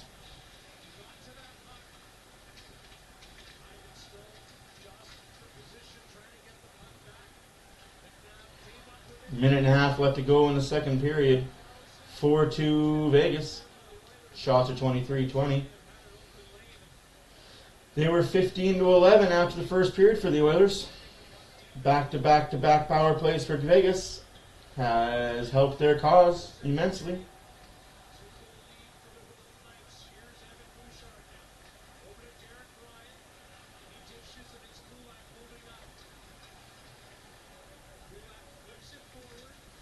Dirk, you're an idiot if you think that. I'm sorry, but 5-on-5 they're not special. Okay, bud. Wow! Derek Ryan has his stick chopped out of his hands and hooked. Ref looking right at the play. Can't call that, though. Heaven forbid you give a power play late to the Oilers. We appreciate your comment, but that's just not a right comment to make. That's very wrong. 39 seconds left to go. Haig interference. No call. Cool. So remember what I said, if this game gets out of hand, something... That's a hit from behind and a headshot! What the fuck are we doing, refs? What the flying fuck are we doing? You don't want anybody getting hurt, but here we are!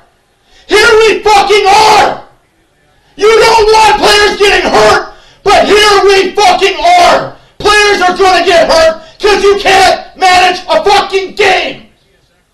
You can't fucking game manage! That's fucking bullshit! Certainly affected him somewhere. I'm not sure if he got the wind knocked out of him or what it is, but he stayed down immediately and is getting looked at now. There's blood. He's fucking bleeding from his face! That's only a 2-minute penalty?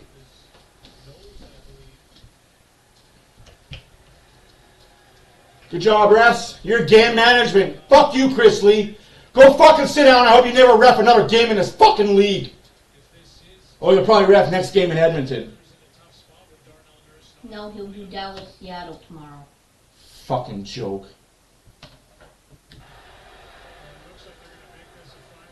Yeah, 5-minute major. Bye-bye, asshole. You just cost your team. Yeah, shake your head. What did I do? I didn't do nothing. Hit to the head from behind. How about that? He's going to head off for some repairs.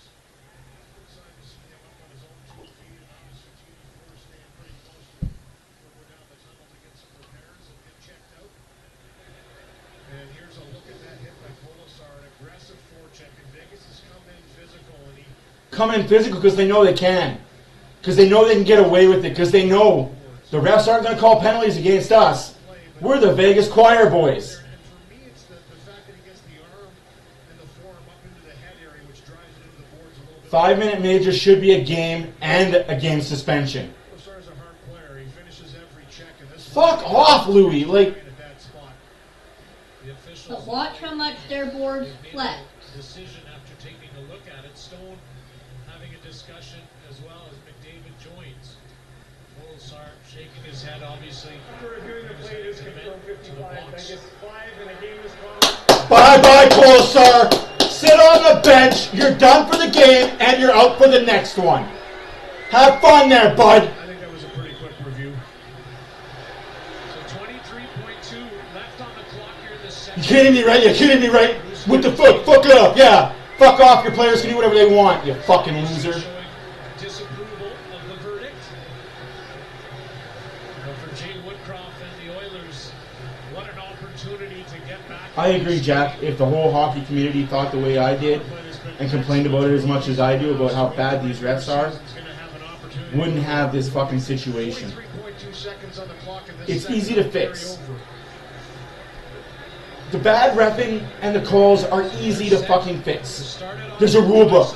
Fucking call it. I don't care if it's a slash for whatever team in the first 5 minutes of the first period or the last 5 minutes of the third period. And I'm saying, even for the Oilers, I don't care if it's a penalty against the Oilers. If the Oilers slash somebody and it's a penalty, it's a penalty, it's a penalty, a penalty.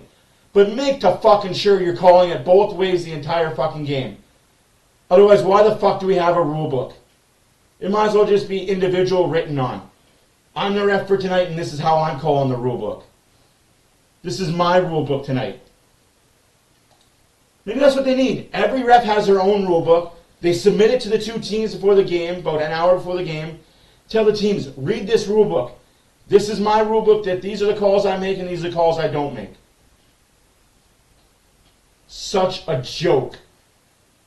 Babe, is boarding still considered a penalty? Yeah, boarding's a penalty.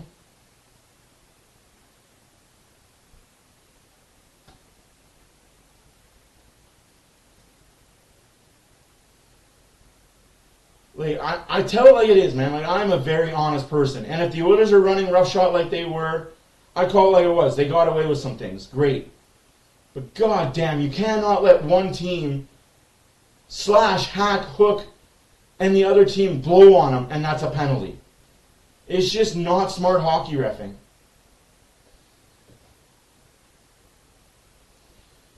Yeah, that coach is personified of a dickhead. No wonder why Boston let him go so quickly.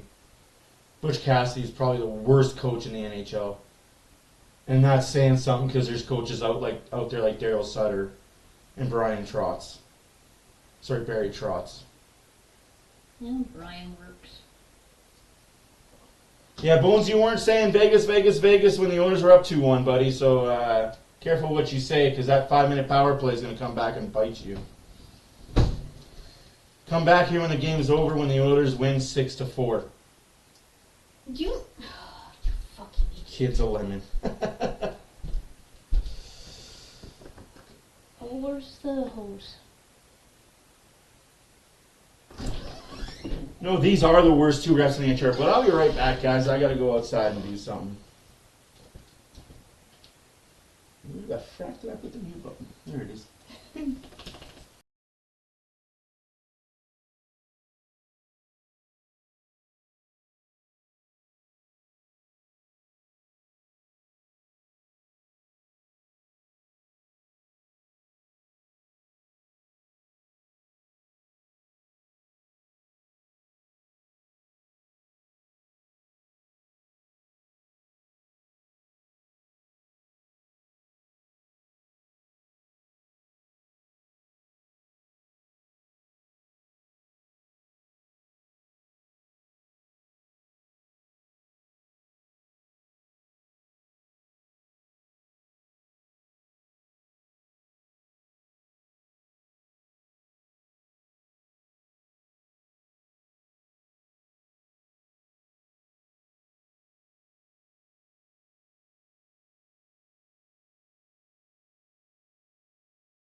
So yeah.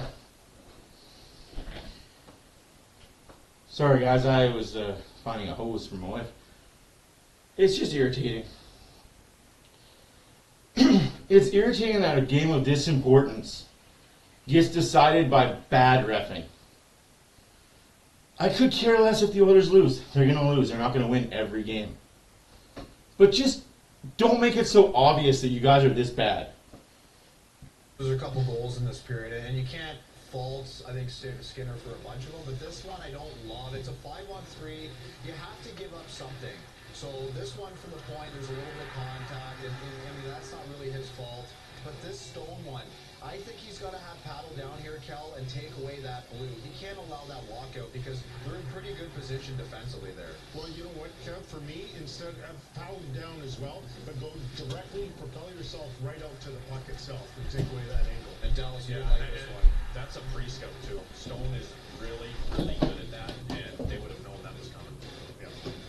There's the one that got him yanked, and obviously, Dallas, you were Oh, yeah. why is Bouchard? Well, I'll tell you what, like, I'm not sure about this, but, you know, him getting up and throwing his arms up in the air, I know Bouchard was screening him, but you can't do that. You can't show that kind of body language to your teammate. I'm not sure that's why he was pulled, but that won't go over well in the dressing room.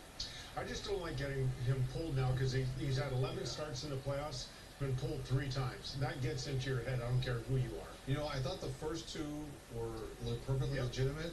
This one surprised me. If you look at the Stone goal now, he looks in between his legs after the goal goes in, and that one with the lift. I remember I covered a practice once the day after a game in Toronto where their goalie did that, and one of the players said to me, he did it to a really popular player, that guy's never going to play here again.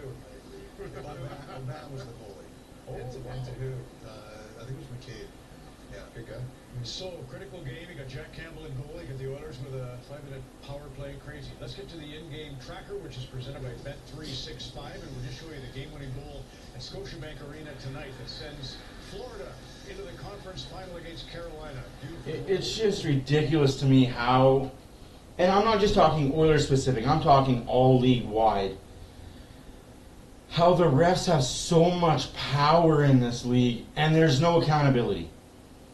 Like, I'd be fine if the refs made a shit call and then after the game they had to answer questions, not even to the media, not even to a fan base, but they had to answer questions to somebody and their answers were made public. So in the first period at 7:45 there was a high stick that was right in front of you that you missed, but in the first period at 10:45 there was a hook that you were in the neutral zone for that you couldn't see that you called. Can you explain why you didn't call the blatant one that was in front of you and called the one you couldn't see?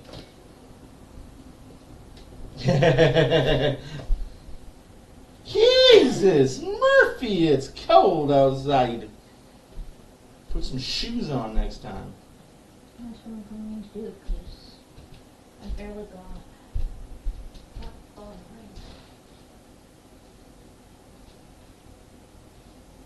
and I don't want her running into a pool that's freezing ass cold tomorrow. Yes. Who was the 250th sub? Yeah, look at these guys. They're all fine, relaxed. Yeah. Down a defenseman, now down a forward because he's an idiot. Good luck. You coming up to join me, dummy? Hey, welcome.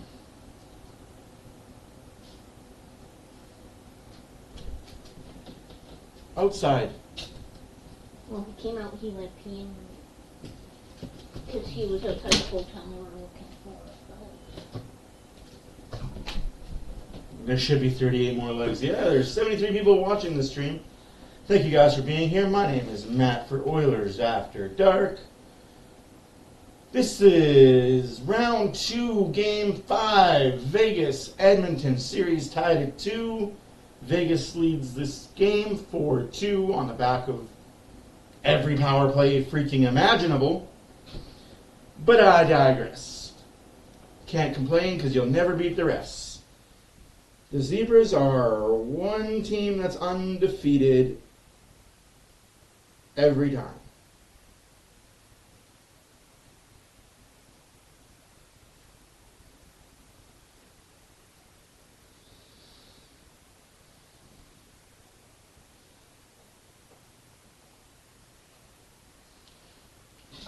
Go Leafs, yeah. I mean, they'll be back. They're a good regular season team. There's no doubt about that. The Leafs are probably the best regular season team in the past 5 years. Unfortunately, regular season stats don't mean jack when it comes to April-May hockey. I have no idea what that says. I wish I spoke Russian. Ow! Oh, leave it to me. Leave it to you to find the only thing to get stabbed on the floor with. With cardboard. I get stabbed by Special. cardboard. She's a special one. Game 6 tomorrow, Dallas, Seattle. Who wins that series? Oh, I got a present today. Oh, presents are good. What the heck is that? Set of 4 bowls. Yes, one is broken. I see that. 4 bowls for what? That? For her snacks. They're plastic bowls, so we can use them for whatever. They're plastic bowls and one's broken. You know our daughter's rough on stuff, right? They were free. How long do you think these are going to last? I mean, she hasn't killed the other cheap plastic bowls that we have. These aren't even plastic bowls, babe. These aren't even plastic. Like I said, how long before... Hand wash recommended. I love you. Like, honestly, how long do you think our 3-year-old is going to last with those? I mean, the other option is we take them to your dad and Debbie. She can make planters out of them. You could use them for planters. Yeah, I don't know. What am I going... I don't have enough light in this house to keep plants alive within our daughter's reach. Yeah. No, thank you guys for your kind words. I'm just a man behind the camera. You guys are the real stars. Honestly, without you guys, there is no me. Because without you guys, I'd just be here talking to myself and trying to entertain myself for 3 hours. It's not fun sometimes. I mean, don't you do that all day long every day? Yeah, you guys as a community are awesome. So first off, it's not me, it's you guys. Thank you all for being here because you guys are choosing to be here. You could be anywhere doing anything, and you're here with me, so I greatly appreciate it. But yeah, if you guys have Facebook, don't be scared to go over on the Facebook side of things and look us up. Same moniker, same name.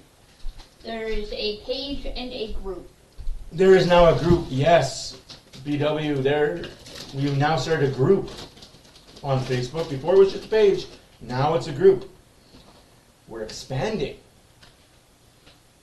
Broadening our horizons, as people would say. First, it's take over YouTube. Then, it's take over the world. No, I'm joking. That's a show I do miss, though. The original Animaniacs with Pinky and the Brain. Oh, that's a classic show. Yes, I'm old. I'm older than 30.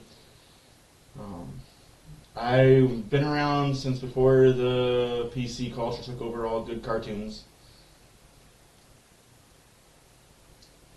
Yeah, we get people from all over the world. We've got people from Alberta, BC, Ontario, Germany, a few people from Great Britain, Netherlands. I like our group of people. You guys are awesome. Anything you guys want to know, like any stats, any history? Like, I know a lot about hockey. I'm not just an Oilers fan, I'm a hockey fan. I know a lot about the league history and how things come together.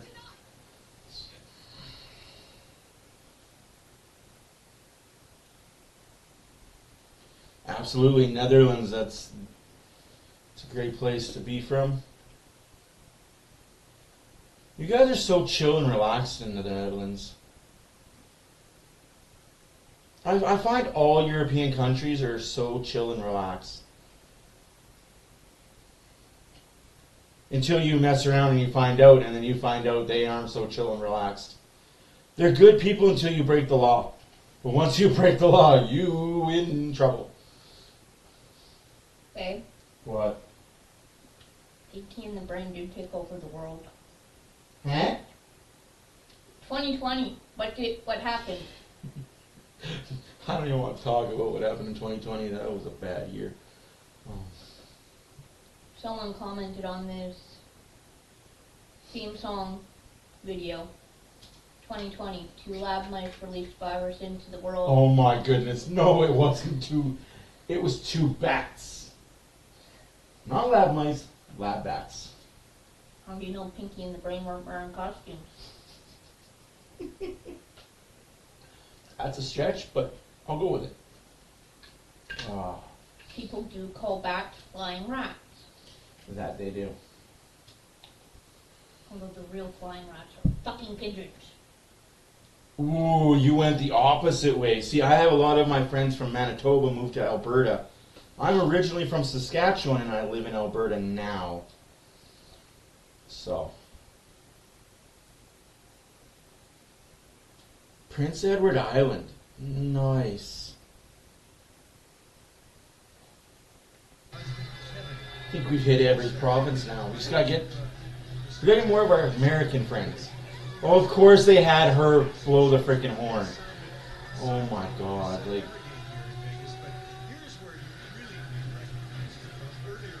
And you wonder why we have no respect for Vegas people.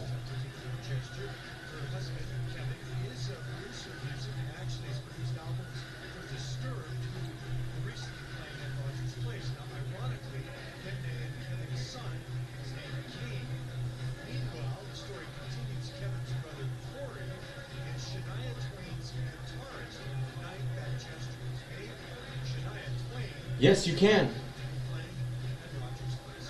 They definitely can score 2 and 2. They can get 2 goals off this power play easy, folks. This game's not over. And Vegas should be worried. Quite the gesture and quite the picture that made the rounds. She didn't get a 5-minute major for it, but Vegas EI is awesome. I mean, employment insurance is awesome if you get it. Or as you guys say it out east, the pogey.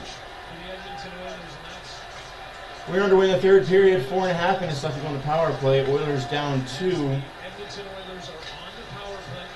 They scored 2 tonight with the man advantage. Here's McDavid lurking, drops it off. Ryan Nugent-Hopkins to Draisaitl. Leon Draisaitl waiting.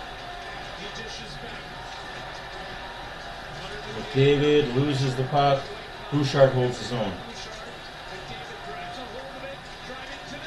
Oh, Jesus, you gotta make that shot if you're gonna take it. Let's go, boys. We need a goal here. We need a goal. Quit standing still, Oilers. Move your feet.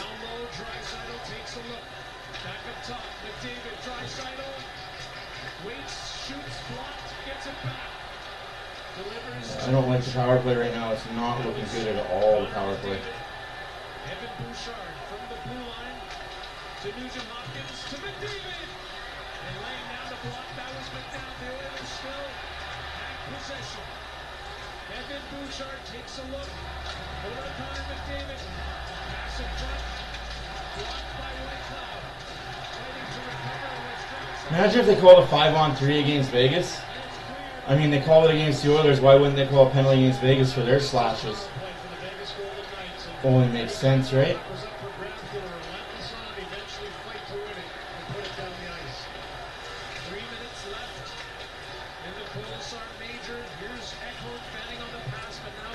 Zoink.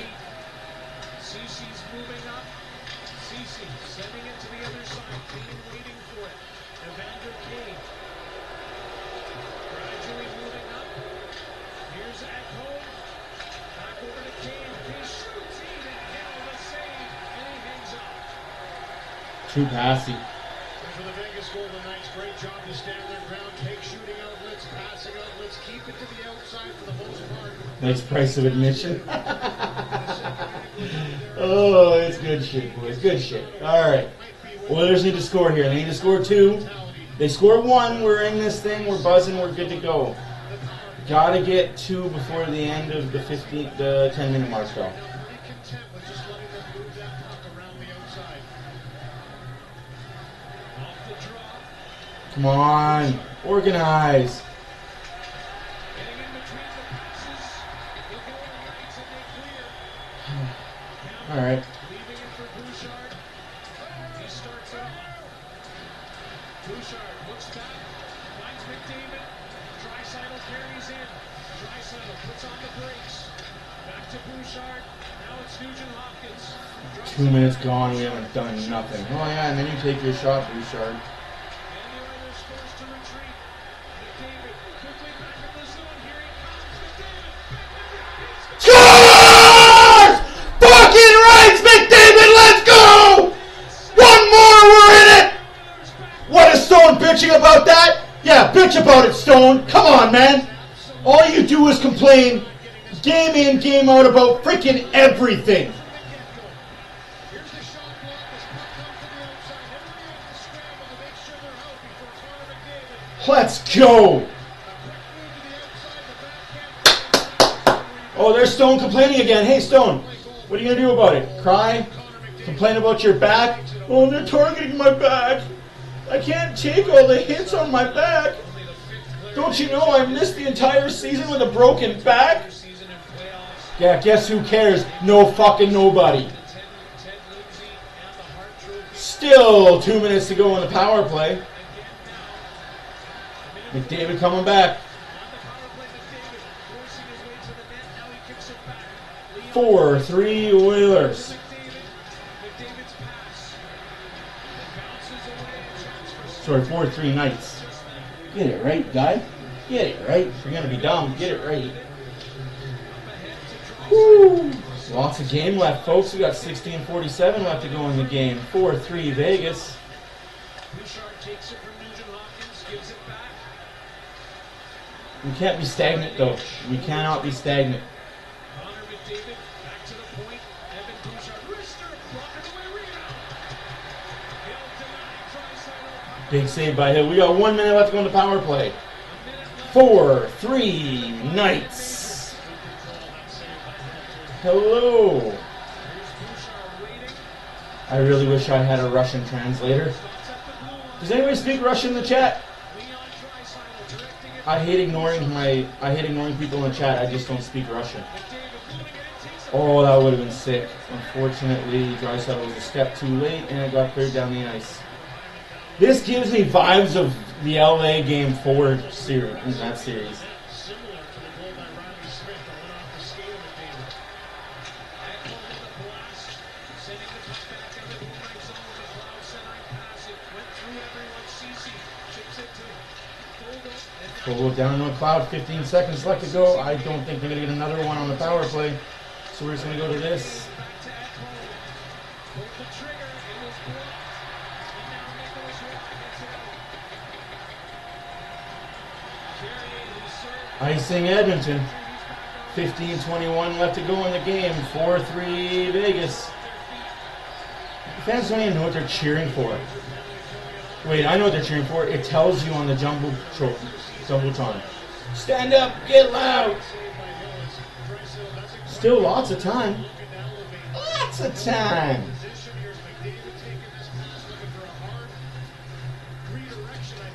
Free timing. It doesn't miss by much. Marchessault finding room off the side of the net. BW is taking care of the Russian. Oilers completing a change. I see that. Thank you, BW. Nice wheels. Pass cut off by Derek Ryan. Matthias Janmark. Moving to that puck. The Google Translator does great. Theodore over to Marchessault. 2-on-1. Moving up. He knocked off his stick momentarily. Eichel still controls. One-timer from Hutton, and he was off the Oh, mark. why didn't you keep it tight? Desharnais' pass.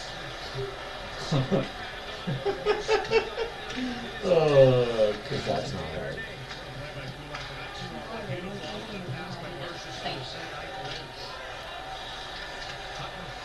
Over to Martinez. Oh, Quickly ahead to Stevenson, who takes a look. Let's go. Icing against Vegas. That sucks. Let's go. 14-18 left to go in the third period. 4-3 Vegas. And I'm going to stop that because I don't want to hear about your ads of the World Aquatics Diving World Cup. Whew, I almost don't want to hear any more Louis and Carter Highrising sing because they are bad commentators. Like, just garbage commentators through and through. I know Louis is an Edmonton legend for everybody that cheers for the Oilers. He's just a bad commentator. And he gets paid by Sportsnet. I've said it before and I'll say it again. I wish the Oilers would hire their own guys to do games. The Leafs have their own TV, Leafs TV, and their own crew do all their games. Why can't the Oilers? Same with Calgary. Calgary, yeah, has their main guys. That's a lot of hooking that went on there from by Draisaitl, the player. Oh, jeez, that would have been pretty.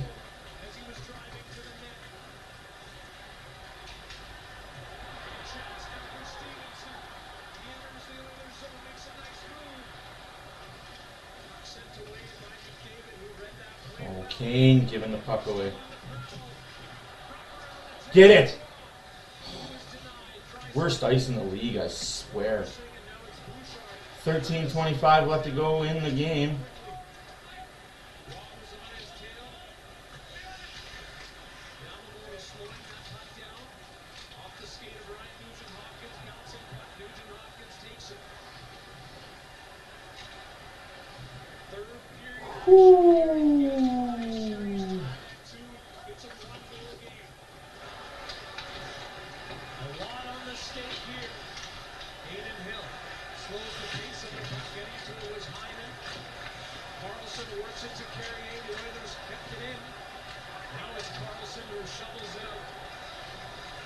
That was hit by a high stick by the Oilers. Where's the help with Hyman, though?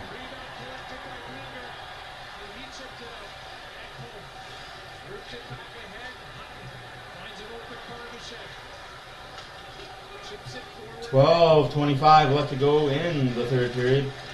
Come on, Dave Harney, help out your defensive partner there.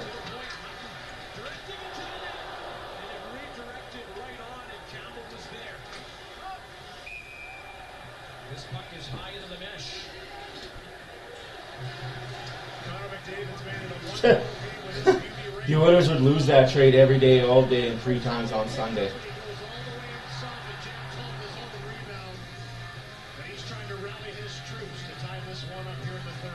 Thank you guys for the public subs. Absolutely. You guys are awesome. Like I said, without you guys, there is no me. Hyman needs to bury that, though. We got 12:11 left to go in the third period. Game 5. Series tied at 2. Vegas 4, Oilers 3. Whew, how we feeling, guys? I feel like there's lots of game left, and I feel like there might be some fisticuffs coming. From here on out, it's all on the refs.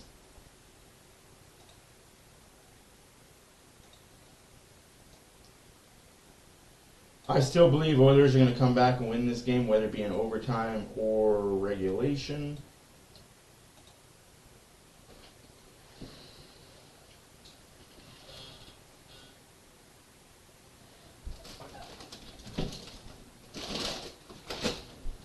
Don't kill me, don't kill me, don't kill me, don't kill me, don't kill me, don't kill me. What? The Isaac. That's fine, Isaac. You got no. That's okay to go for them. We won't hate you for cheering the Knights. We may have some banter for you and some good wit going your way, but we wouldn't hate you for cheering for them.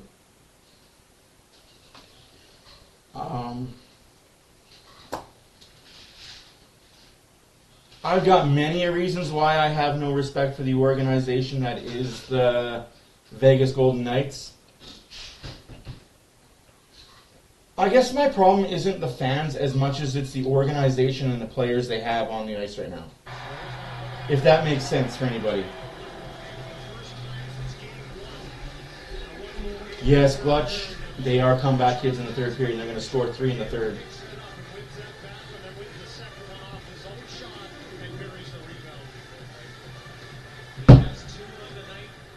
Really? I took them. Crossing the blue line, stick handling, puts the shot on, and the stick may have gone up high. Are you serious, Hutton? Oh my God. Chris Lee, grow the fuck up. That's not a high stick.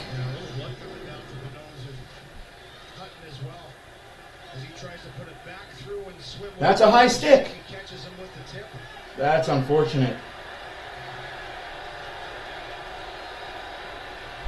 The officials at center ice having a bit of a discussion here. Can't shoot yourselves in the foot, Oilers. Double minor.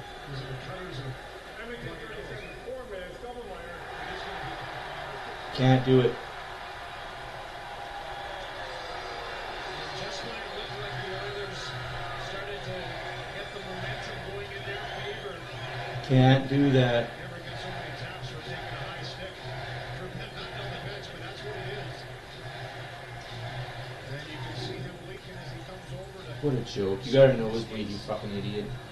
Man up. It's dry out there. Of course you're gonna get hit in the nose, it's gonna bleed.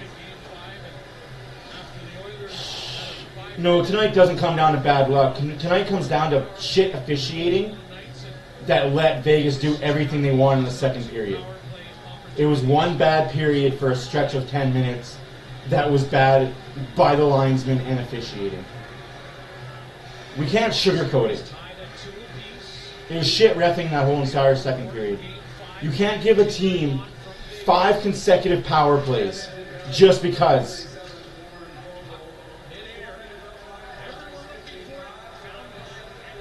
Gotta kill it and gotta score. That's all there is to it.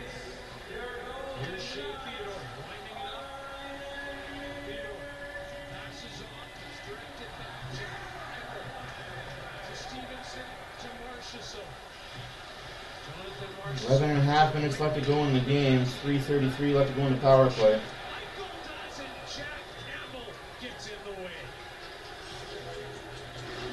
It just irritates me that American teams, and yes, I'm generalizing when I say this, have so much leeway and they get away with so much when they play Canadian teams. And I'm not, and don't say it's conspiracy theory hat and tinfoil this.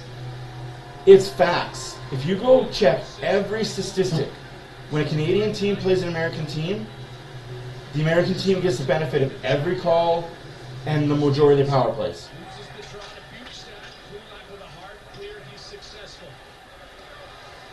The reason being is because of escrow. Escrow works because the NHL deal is American markets only. TV market is American market only. If you were to have 2 Canadian teams in the final, the league would lose, from what I've been told, roughly $5 million a game. $5 million a game is what the league will lose if there was 2 Canadian teams in the final. 1 Canadian team in the final, they lose $3.5 million.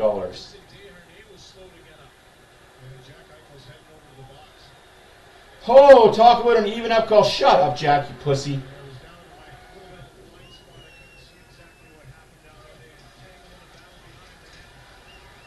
He ran into the red.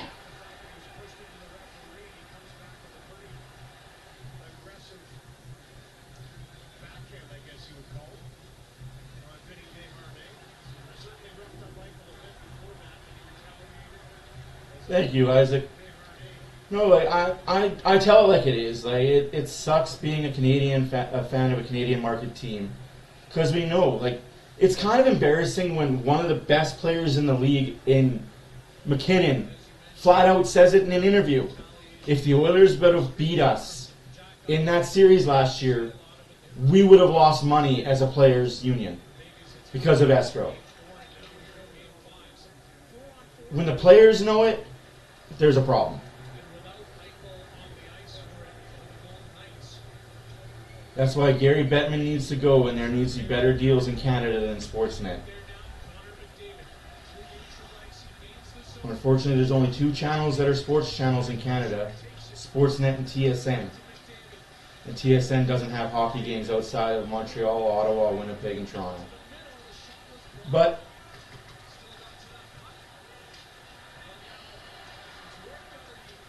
come on, Bouchard. This is the game you had to have, man. 4-3 Vegas, 10 minutes left to go in the third period. 4-on-4 for another minute and 14 seconds, and Bouchard can't make a 5-foot pass. I'm not understanding this. Like, you are an NHL defenseman of NHL defensemen. You can't make a 5-foot pass? I agree, Margaret. A lot of really good Canadian players play in the U.S. markets. Because there's only 6 Canadian teams. 7. 7, sorry, yes. There's only 7 Canadian teams. There's teams in American markets that shouldn't have teams. But it is what it is, and maybe now that Bally Sports is folded next season and they see how bad the ESPN coverage is because most games are only available on ESPN Plus, they might restructure the deal that'll allow more Canadian teams.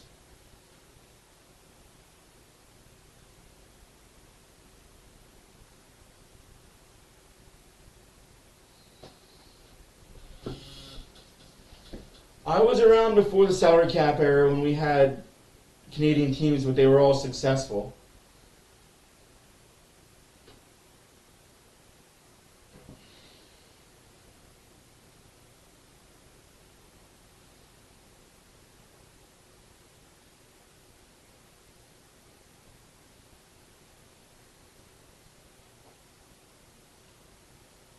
A huge reason why a lot of Canadian players play in American states is because 75% of the American states are tax-free that have NHL teams. So you could pay a player, I'll compare Stamkos and McDavid. Let's say they're both making $13 million, for the argument's sake. But because Stamkos is tax-free, he gets that $13 million. McDavid has to pay the Canadian federal tax and the provincial tax. So instead of making 13, he's making 11.2. That's why a lot of players prefer to play in the States, is because it's tax-free. Their 13 million is 13 million.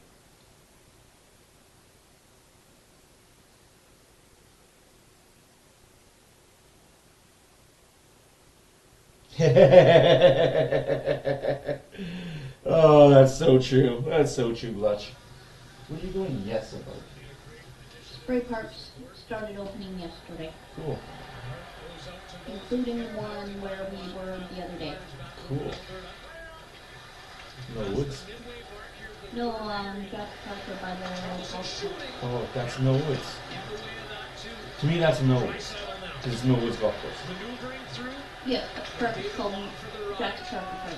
Okay, Jackie Parker Park. 4-on-4 here. 25 seconds to go in that scenario. And what an effort from Bouchard to make sure that Riley Smith wouldn't be off to the races. Yeah, he was sniffing. McDavid on the prowl. And now it's Bouchard. Shoot the puck, Bouchard. Draisaitl takes a look.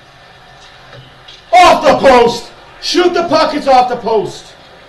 Oh! Coming oh so close to tying this one up. Now it's McDavid. Nice wheels, nice moves. McDavid chips it forward. Hill got his stick on it. On the counterattack. Eichel out of the box.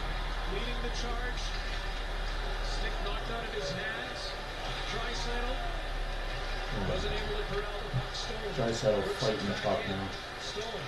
From the blue line of march. He's open and shooting. Saved by Campbell.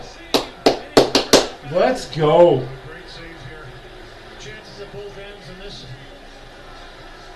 action as the 4-on-4 opened up a little bit now. A power play for the Vegas Golden Knights. And here's the play. And the park right beside your dad is open. Just is ready for this one, gets it away, rings the far bar. So close. I want to see, if the Oilers lose tonight, I want to see Game 7, obviously.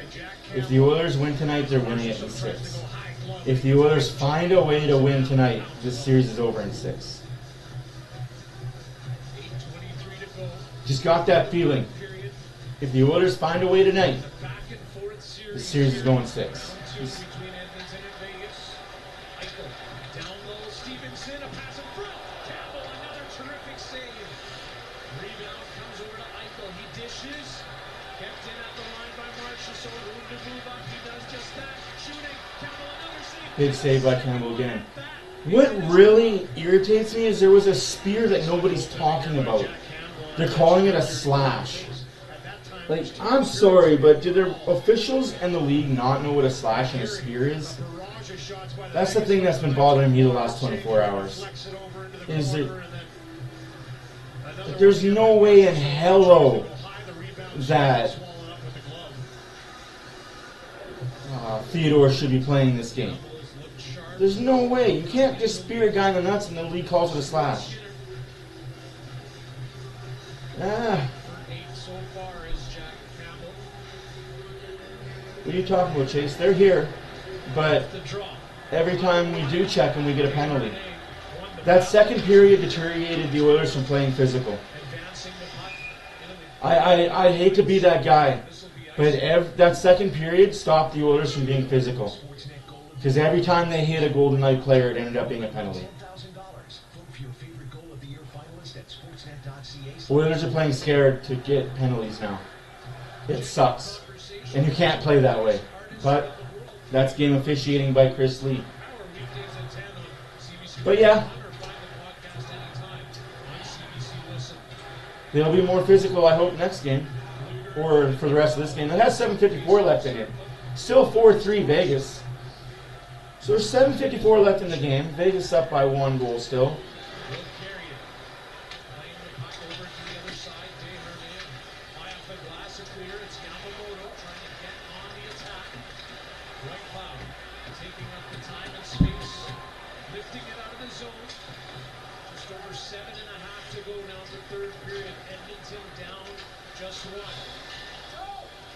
Here's Zach Hyman now. He's hit into the boards. McLeod is there for puck support. Tried to slide it to Yamamoto. It didn't pan out. Barbashev takes off. Puck too high. That's outside at center ice. Yeah, tight checking continues here in a one-goal game once again. No, not another penalty. The puck was thrown over the glass. Shots now. And because it was in the neutral zone, it's just a puck face off at center ice. It's okay, Skinner. You'll bounce back next game, or you won't. This has been a hard series. Neither team has felt that they've played their best game of the series yet. And neither team, both coaches talking about that, how they want to try to get to their game. I think the partner has a lot to do with their opposition. I really do. What you say? It's not allowing it. Jesus, Draisaitl. Two good opponents. 7 minutes left to go in regulation. Not all that far apart. Points-wise, McDavid with a great back check, but he doesn't. That's a trip! How is that not called? now it's Evan Bouchard. Wrister into traffic. Banner came back after was stopped. And now Carlson just hoists this out sky high. Bouchard to Kane to Draisaitl. David heads off. Kane to Eckler. Ricochets away and now 6 minutes to go in the third. all of a sudden he's accelerating. Marchessault takes it. Marchessault making a move off the side of the net. Ekholm stayed with him. He broke Ekholm's stick! Puck sent to head. Here's Bukestad. I can't expect a penalty. I'm not expecting any calls coming against Vegas this late in the game. Campbell leaves it for CC. He has to be careful. CC runs into Ryan Nugent-Hopkins. Able to get anything going, and Bukestad safely removes the puck from the Oilers' zone. Eichel dumps it in. Campbell 5:25 left to go in the third period. with Desharnais. Hyman had it at neutral ice. It comes over to Nicholas Waugh. Riley Smith now. He has his first of the playoffs tonight. Was waiting for that one for a while. Brett Kulak has it just over 5 What are you minutes waiting for a while? in Game 5, a one-goal game. It's their 10th game. And the importance Fucking joke. Game 5 when a series is tied at 2 apiece. We've talked about it before. The Oilers talked about wanting to win 2 in a row. And a roller coaster. 4:40 left to go in the third. Sending the puck along. Puck deep in Vegas zone. It's Kulak. McLeod. Putting it towards the net. Derek Ryan gets dumped in front of the net. Arms high up in the Just dumped. to make contact, and now McDavid out there takes a hit in front of Hey Stone, you don't like to get hit, right? But you're okay with hitting other people. the Bouchard. Can't stand the fucking idiot. Dishes. It's Draisaitl. He just missed the pass. Deep Sorry if you're a Stone fan, but don't be. McDavid. Guy's a fucking cool bag. Looks knocked down by Theodore, and he clears. 4 minutes left to go in the game. Matthias Ekholm now. Moving up the ice. Ekholm. Still on it. He sends it in. Racing to it is Kane. White Cloud. Couldn't clear. McDavid was in the way. Marchessault chips it out. Evan Bouchard quickly to Draisaitl. Draisaitl. Draisaitl's just losing the face right now. Flips it in. It might get ugly, folks. If the Oilers don't score a goal and there's still a minute left to go in the game, it might get ugly. He gained the zone. Comes to Hyman again. Off his stick. It's right to Nicholas Waugh. A 2-on-2 develops. Eichel peels off. Heads to the bench. There's Wall with the slew foot arm again. And the offensive zone time. Here now is Riley Smith. Hanging on to that puck. Being pressured hard. High stick to the face. Riley Smith. No room now. But the puck becomes available for Stone to the point. Nicholas Hag. All the way over to William Karlsson. Stop banging on the glass, you freaking idiots with your freaking rings on. The crowd in Vegas appreciating it. Here's a chance. It bounces up ahead to Yamamoto. He's unable to get it out. Howden shooting. Right pass stop from Campbell. Howden follows it up. A pass to the point. Howden. 2.5 minutes left to go. Oilers tired out there now. Golden Knights have been able to make a change. Mark Stone looking for room. Sliding it towards the net. Campbell lost his stick. Karlsson moving it around. Here's Howden now. To Stone again. Just get it out. Back to McLeod. Sent down low. The Oilers are able to get the puck out. Maybe now. Yes. Ryan Nugent-Hopkins got it out. Hand pass. Good call by the refs. Listen to the Golden Knights faithful. Vegas Golden Knights right now put on a clinic and winning battles. This is a chance by Karlsson. Tracked down by We can't win when Steve's broadcasting. last second. Well, he's going to be broadcasting the next game as well, guys. So, unfortunately, it's the way it is. And he'll be broadcasting all the Oilers games in round 3 as well, from what I've been told. So if the Oilers advance to round 3, we're going to be competing with Steve Dangle. Great. I welcome the challenge. I actually do respect the hell out of that guy. I respect the hell out of most Leaf fans. You guys put up with so much. Oh crap, LFR tonight. Nothing better than taking a me day. Imagine if every day were a me day. To be one with Visa Infinite It's all right, cards, guys. every day more rewarding. With 5 Game points 5 of a above, 7-game grab series. Coffee, going to restaurants. Food delivery? You bet. Even ride sharing. And you can spend your points like cash on the things you really want. Like my own hot tub? It sucks that every game in the series has been defined. And I'm going to say it flat out. Every game in this series has been defined by terrible reffing both ways. Each win for each team is because of jackass reffing. Game 2, jackass reffing for the Oilers. Game 3, Vegas got away with everything in the first period. I mean everything. They were slashing, high sticks, boards, elbows, cross checks to the neck, but no calls. Game 4, again, Oilers got away with a lot more. Game 5, Vegas got away with a lot more. It seems like whatever team the ref chooses to call nothing against is the team that's going to win.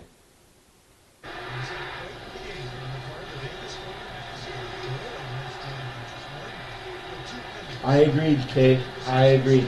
Once that old man is gone, the sport will be way better. He's got to let go of teams like Arizona and Nashville and to a degree Florida.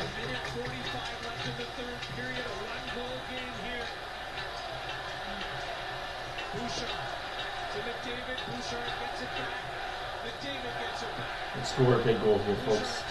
Shoot! Minute and a half left to go in the game.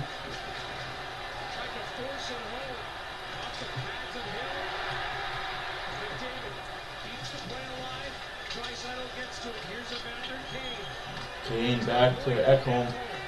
Can we just put a puck on net, guys? Quit hitting the glass! Like, what are you guys, new to the sport? That's icing against Vegas. Good job here by Vegas just to collapse down the zone. A good stick by Stevenson. 1 minute left to play in regulation. 4-3 Vegas. Oilers need an empty net goal to win to tie the game. Kane, get your stick down. If you get your stick down, that's an easy tap in.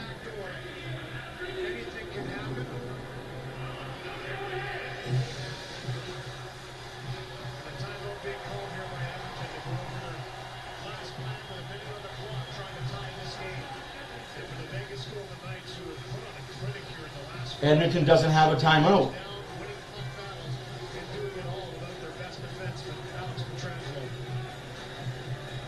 You can feel the intensity rising as this game has gone on. Yeah, there's no goalie in net right now. I don't understand this. Oilers don't have a timeout because they lost their challenge.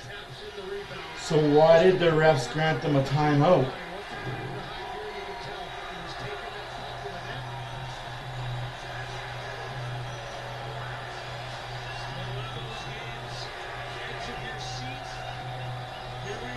Okay, guys, we got a minute and 1 second left to play in the game. 3-4 for Vegas. 34-31 are the shots. Empty net for the Oilers. Let's hope for a goal. Let's go into overtime, folks. Let's get into overtime. Draisaitl wins the face-off. McDavid. Set up, Oilers. Set up.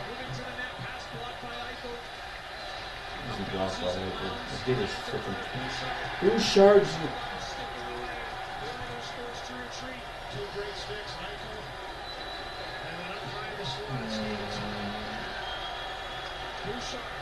Dumps it in, racing to the puck is Kane, McDavid moving to the net, it bounces. 29 seconds left, guys. It's not looking good for the white and blue tonight. But hey, there's always game 6 in Edmonton, game 7 back here in Vegas.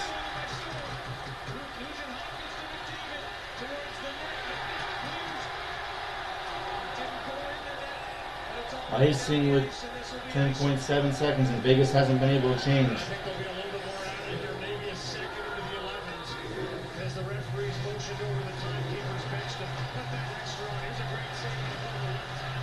Vegas gets away with so many when they need to win games. It's ridiculous.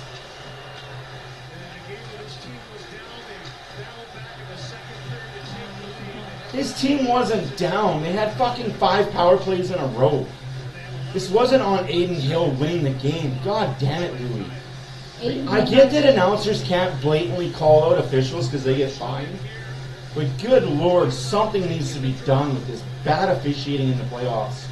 And it's not just this series, it's every fucking series.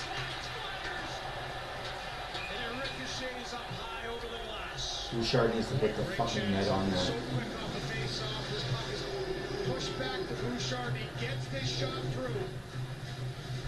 Head up, gets it by that first attacker trying to block it. And off the hill, I believe.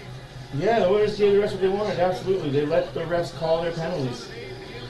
Don't put yourself in bad positions. I agree. Play better. No more high sticks. No more slashes. Quit using your stick work.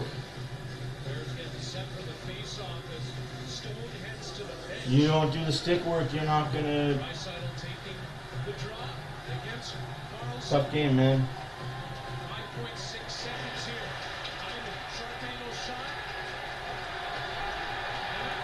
Oilers lose. Hey guys, you can't win them all, and unfortunately, it's the worst part about all this is it really does come down to the officiating. And I hate to be that guy that says that, but that's what it's been, man. It's been shit officiating the entire series.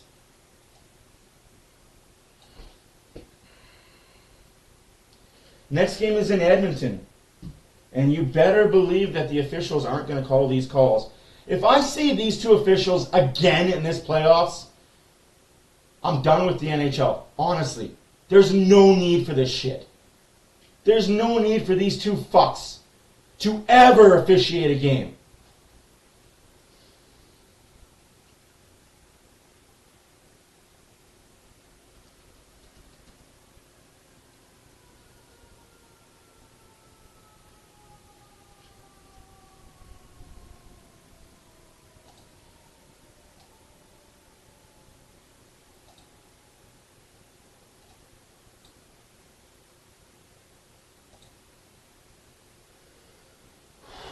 Anyways, ladies and gentlemen and ladies, thank you for watching.